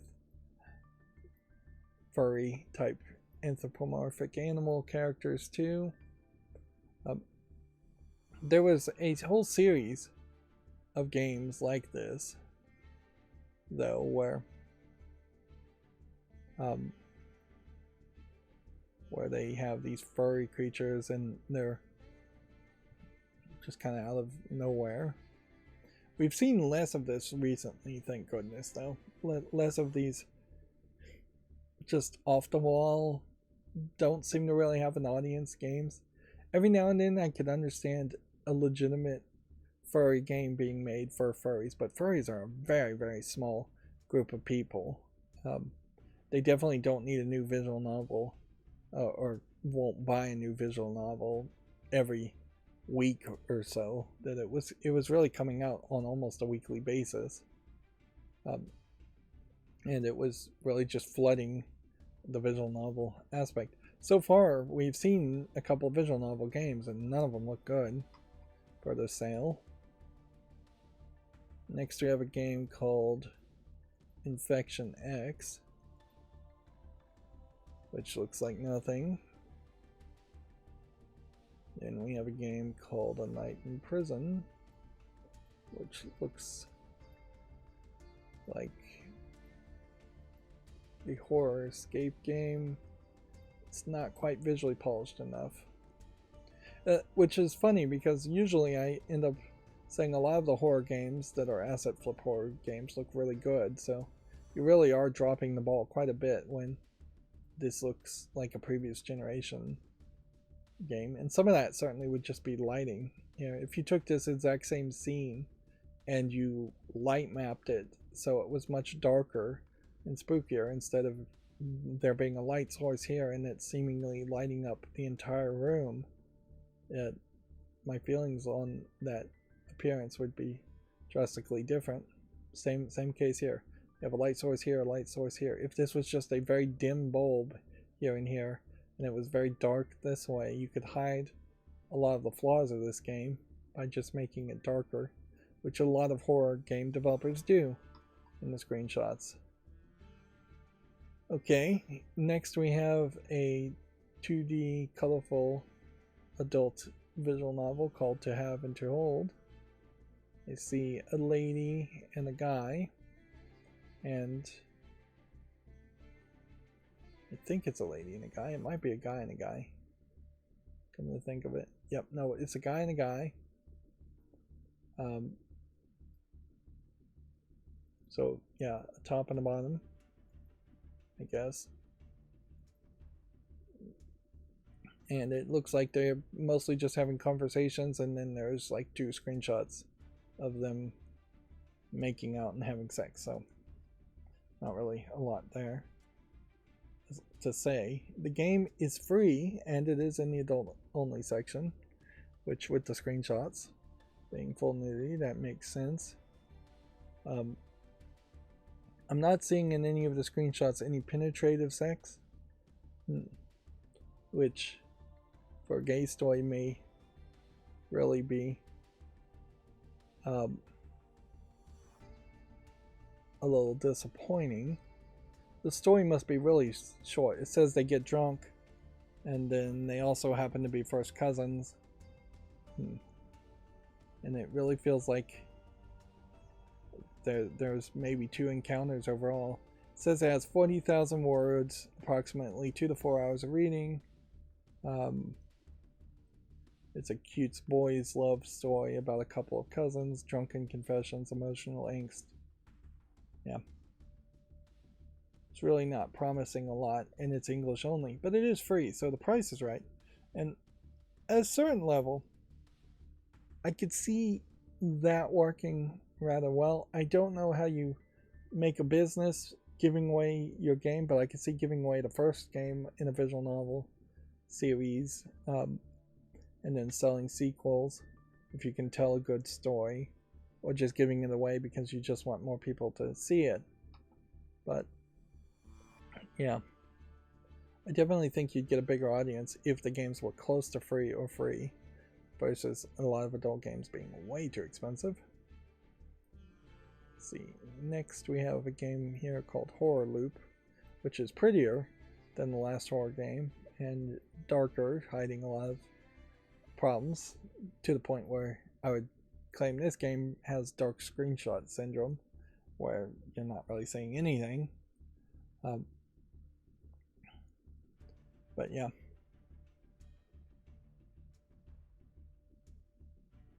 It is not describing itself particularly well. Like, I don't know how they. I guess maybe a lot of people just don't see through these kinds of descriptions. Horror Loop, made with a new generation game engine. What game engine? And why would I care what game engine you used? With a deep, impressive, and original story is waiting for you. Why? How about instead of telling me it's deep and impressive and telling me how to think, or that, or telling me to think the story is original, how about you just describe what happens in the story? Like, there's not a bit here where it really describes what is happening to the character, what the character's name is, what you're supposed to be doing, what you're supposed to be feeling. And horror, first and foremost, is going to want me to relate to the main character, otherwise it's not going to be scary. So they've really dropped the ball on advertising that game. Here we have a Homestar Runner Halloween hide and seek. Is this actually made in any way by Homestar Runner? Is there even a company that owns Homestar Runner at this point?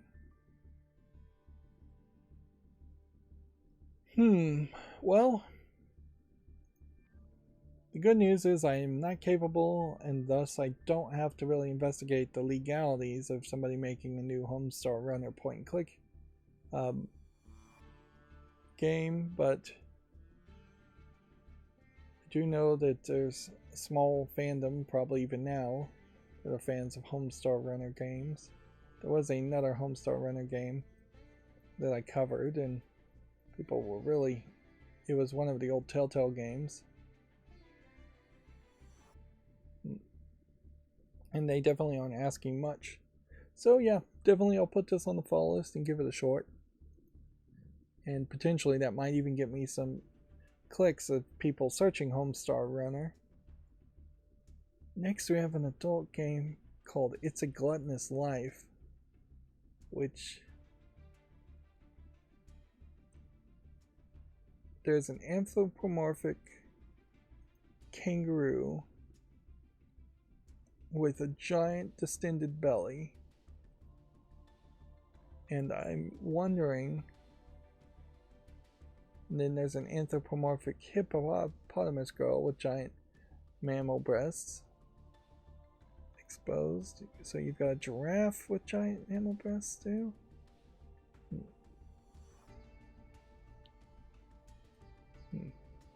I think this is perhaps getting into the fetish of feeding, but also weirdly covering the fetish of, I guess, bestiality, or at least getting halfway between bestiality and anthropomorphic furries,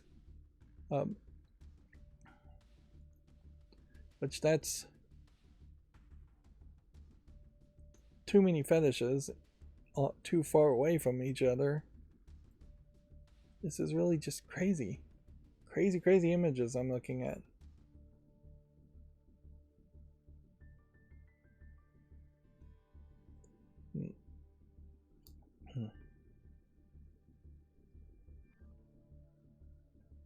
The game is weirdly free and in early access. It says it has full English voice acting. But I really couldn't possibly tell you who would really want this. And on that, it seems like the fetish is to be getting eaten by the predators. There's 6 predators. Otherwise it feels like it's just a dating visual novel game, possibly. I don't even know if you're really trying to get eaten by the characters or if you're trying to avoid being eaten by the characters. What your actual goal would be.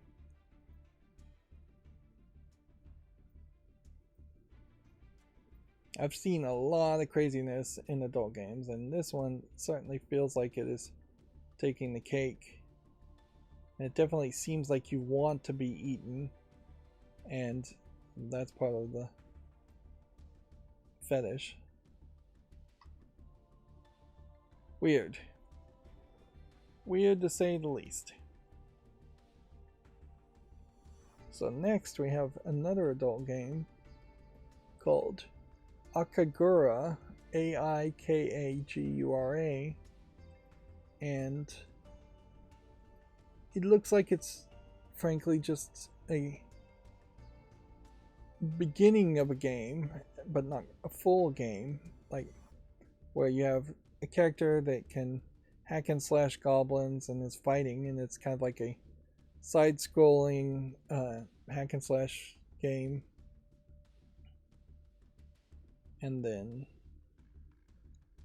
that's your gameplay loop, and then you eventually just get CG images of, not CG, 2D colorful anime images of nudity that seem like they're pretty disconnected from the game. Although actually, now that I'm watching the video of it, does seem like maybe the lose sequences do connect more when you take damage from a hit, and the character does seem like they're just always bouncing on the screen with like a live 2D image.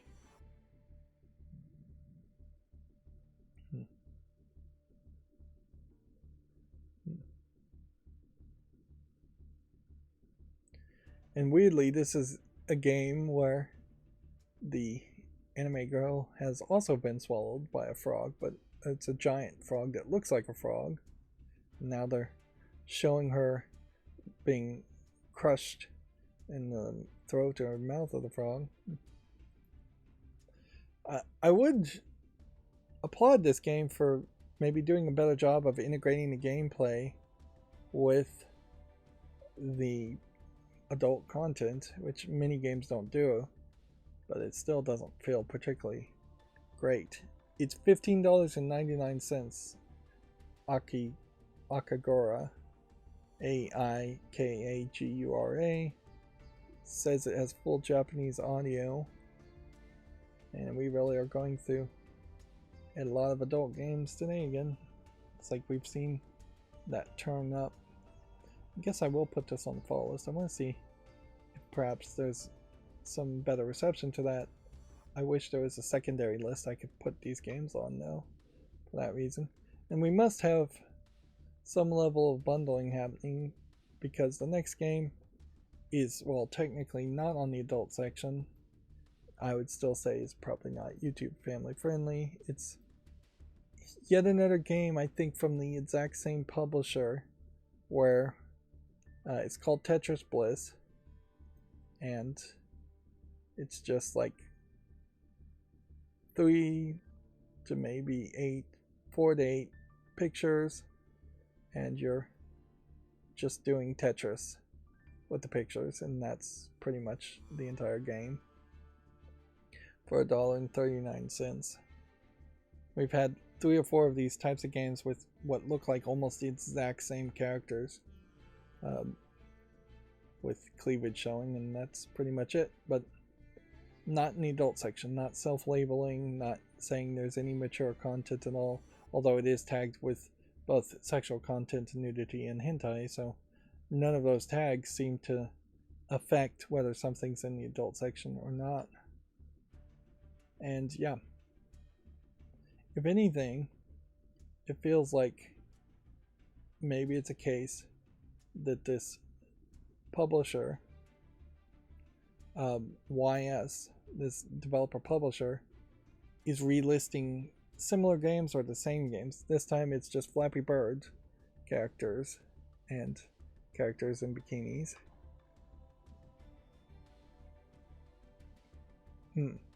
Next, we have yet another adult game. Wow, it's just back to back. This one's called Cats in Heat Convenience Coworkers, and seeing the video immediately, it looks like there's a lot of motion here. You have 2D colorful cat girl anime type characters. Seems like there's a large variety of them and a large variety of interactions that happen here. 3 cat girls it looks like in total. Apparently it's a comedy. And it has some comedy in it. It's not perhaps the best animation I've ever seen, but it's $2.54 in English only.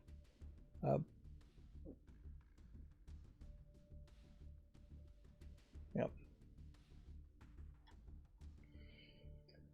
It is, I suppose, somewhat worth mentioning that the idea of like sleeping with your coworker in a convenience store, I think, is more of a trope in Japan, where there's perhaps more convenience store workers that actually work together during the same time spots and at the same counters and positions.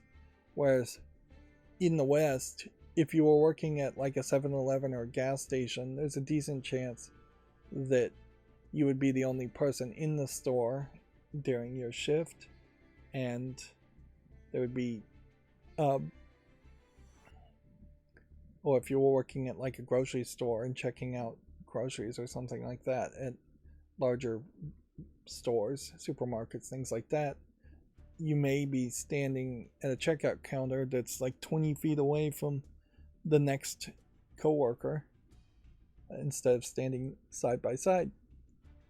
So yeah, I don't think there's a lot of narratives there where in the West you would assume that there could be a scenario where 2 coworkers would be alone in a 7-Eleven type store standing next to each other and eventually form a relationship and do something naughty. It certainly, almost certainly happens at all kinds of jobs, but as a fetish, as a thought, it doesn't happen much in the West. I think that is also probably because in the West you would just take them to your house or a hotel.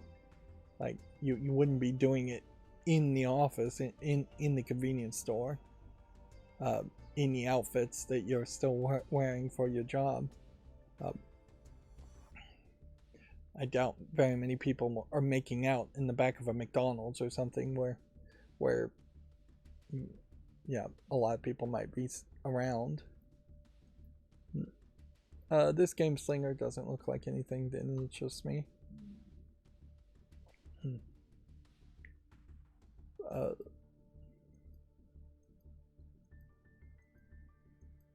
But yeah. Here we have a visual novel that's not in the adult section called Jolly Roger. Short boys love visual novel about romance and pirates. Perhaps not descriptive quite enough. At a certain point too, you have to wonder if boys love is the right translation to use.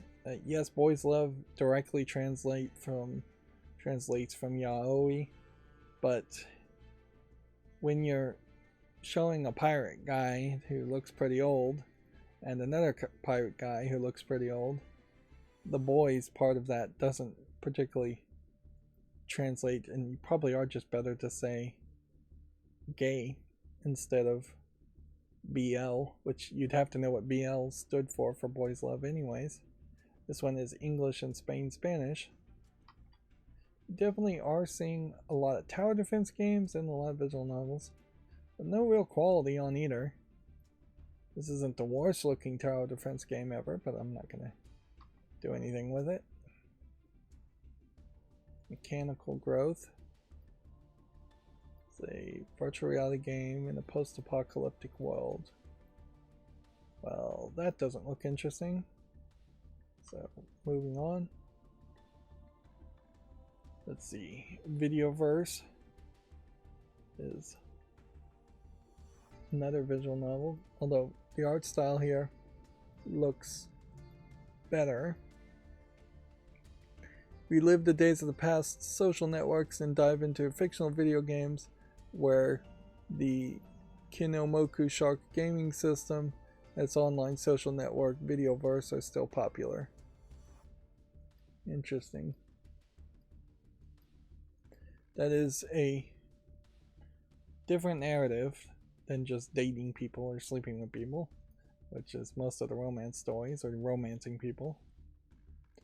So, should I make a YouTube short around this? Sure, let's be generous. And then we're back to adult sections, although this one strikes me as different.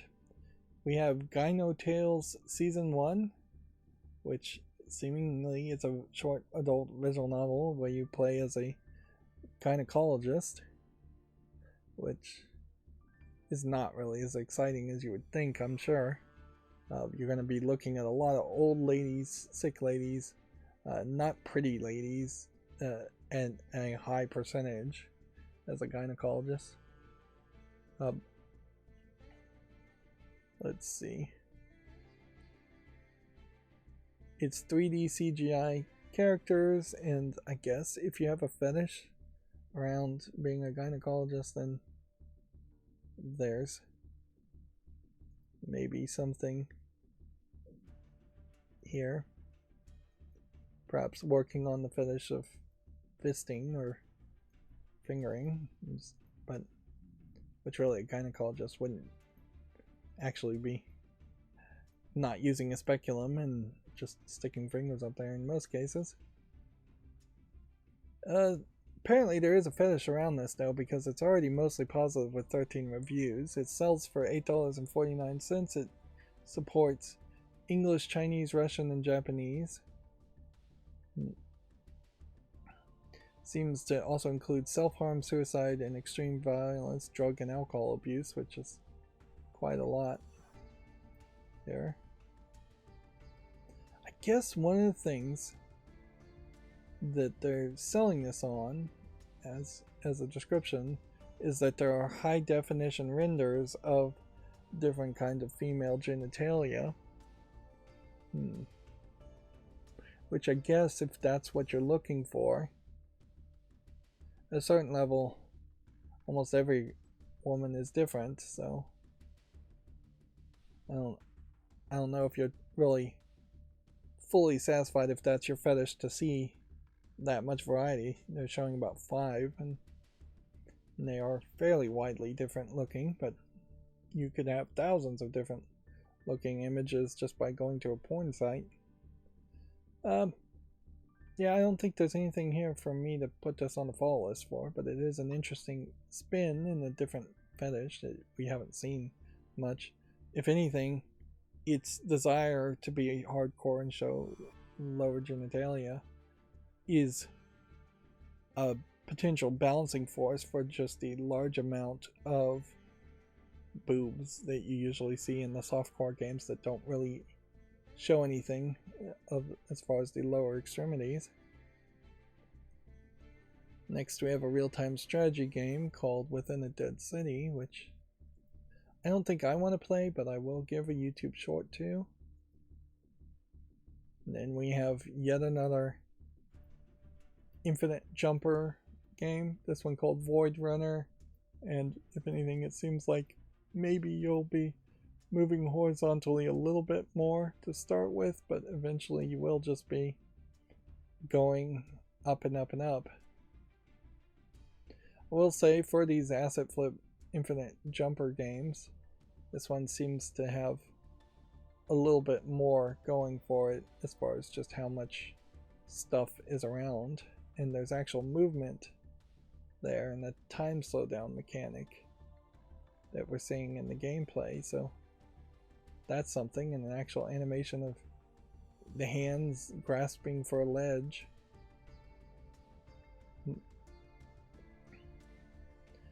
I can't help but wonder that even if you didn't have vertigo or fear of heights, playing a game like this would almost certainly encourage vertigo and a fear of heights.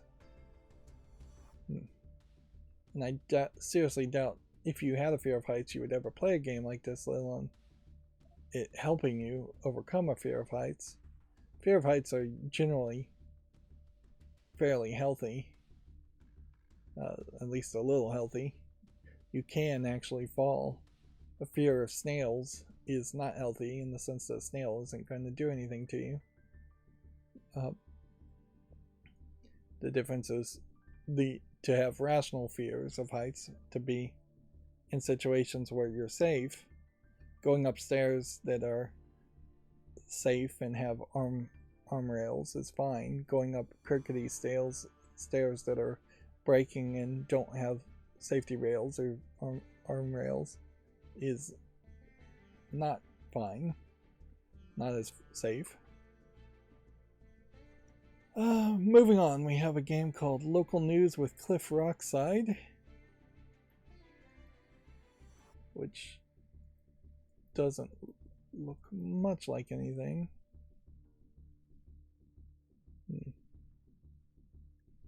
Frame every shot like a professional and follow the stories to make Cliff famous. I think this is probably an asset flip joke game. That being said, I kind of feel like there might be something to this idea. There might be enough writing here to justify it. So I'm going to give it a chance just to keep an eye on it. And then let's see. Next we have a game called Adventure Field Remake, which just looks like an RPG remake. I'm not interested in that at all. I guess the question would be, is there an original Adventure Field? And would that have been popular?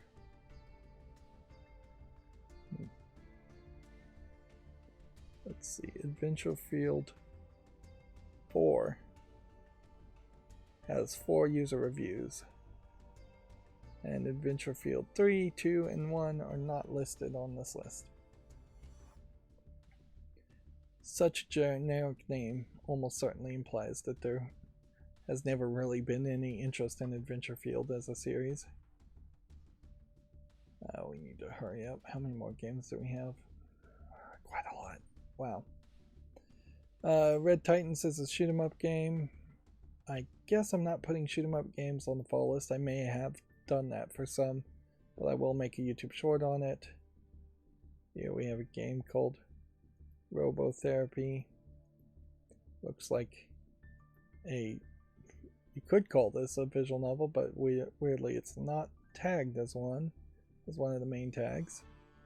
We'll give that a follow in a short. Yeah, I guess we just had so many adult games and we already started late. Pact of Joy doesn't look quite polished enough. Engine Evolution 2023. I'll put that on the fall list. Although I'm not a huge fan of racing games anyways. Echoes of Karma looks like it might be distinctive enough to deserve a follow. Then we're back to yet another adult game. If anything, it probably would have been helpful if there was more bundling during this whole point. And weirdly, I'd say none of these adult games at first are really being labeled as visual novels in either, even though they technically are that. So we have a game called Soluble Dream, which seems to have a smaller chested black haired girl and a bigger chested brown haired girl, and then a couple of guys in 3D CGI style. Does not look like it is much of anything. It's $6.79 English and Chinese. If anything, it's actually a little surprising that it supports Chinese, since there is actual nudity in it. Next we have Avanti, The Joy of Driving. Particularly today, could have saved a lot of time by skipping over all the adult content. But then what would I really have talked about as far as new games? Like, particularly during this visual novel sale, definitely seems like there's a desire to release more adult games. Please leave a message. Doesn't look good enough. The Board Killer here doesn't look good enough. Escape from Nelaxion. Looks like it's a dungeon crawler or a first-person shooter against monsters. Yep. the textures are just not quite polished enough to my standards. And it's definitely going to be a hard sell to try to make something like Doom in the modern days without making the reboot of Doom. Yeah, trying to make something that felt like the original Doom, where there's a roof and a ceiling and flat textures and monsters, would be very tough. That even if it was doable, you would assume that Doom or Doom Eternal, the reboot of Doom and Doom Eternal, its sequel, would have done that. And it didn't. Instead, it made much more natural open air 3D environments and arenas to shoot in, which arena shooting really is the only way to go, in my opinion. Enclosed room shooting just isn't going to work. Frogs also struggle. Looks like it's the beginning of an idea of like a mobile game or something, but not enough quality here. I imagine if you were to try to make a new Frogger game, you could see how making a Frogger game in 3D like this and have it jump from one spot to another spot would be the thought as far as how you would make a Frogger game. And he bounces off walls, interesting. But the problem here is this is really just one more of those asset flip jumping games that is just decided to go consistent with wood blocks instead of random asset flipped garbage and put a little bit more gameplay into it by having stars to collect also. So I do applaud trying something different here, but I'm still not going to put it on the follow list or anything like that. Here we have a visual novel called Reborn of Zombie, which, yeah, bunch of random different types of characters in a different 2D style from what I normally see. Free to play, English only. I guess we'll make a YouTube short around that. We're almost done now. Penny Larceny Gig Economy Supervillain. That is a funny name.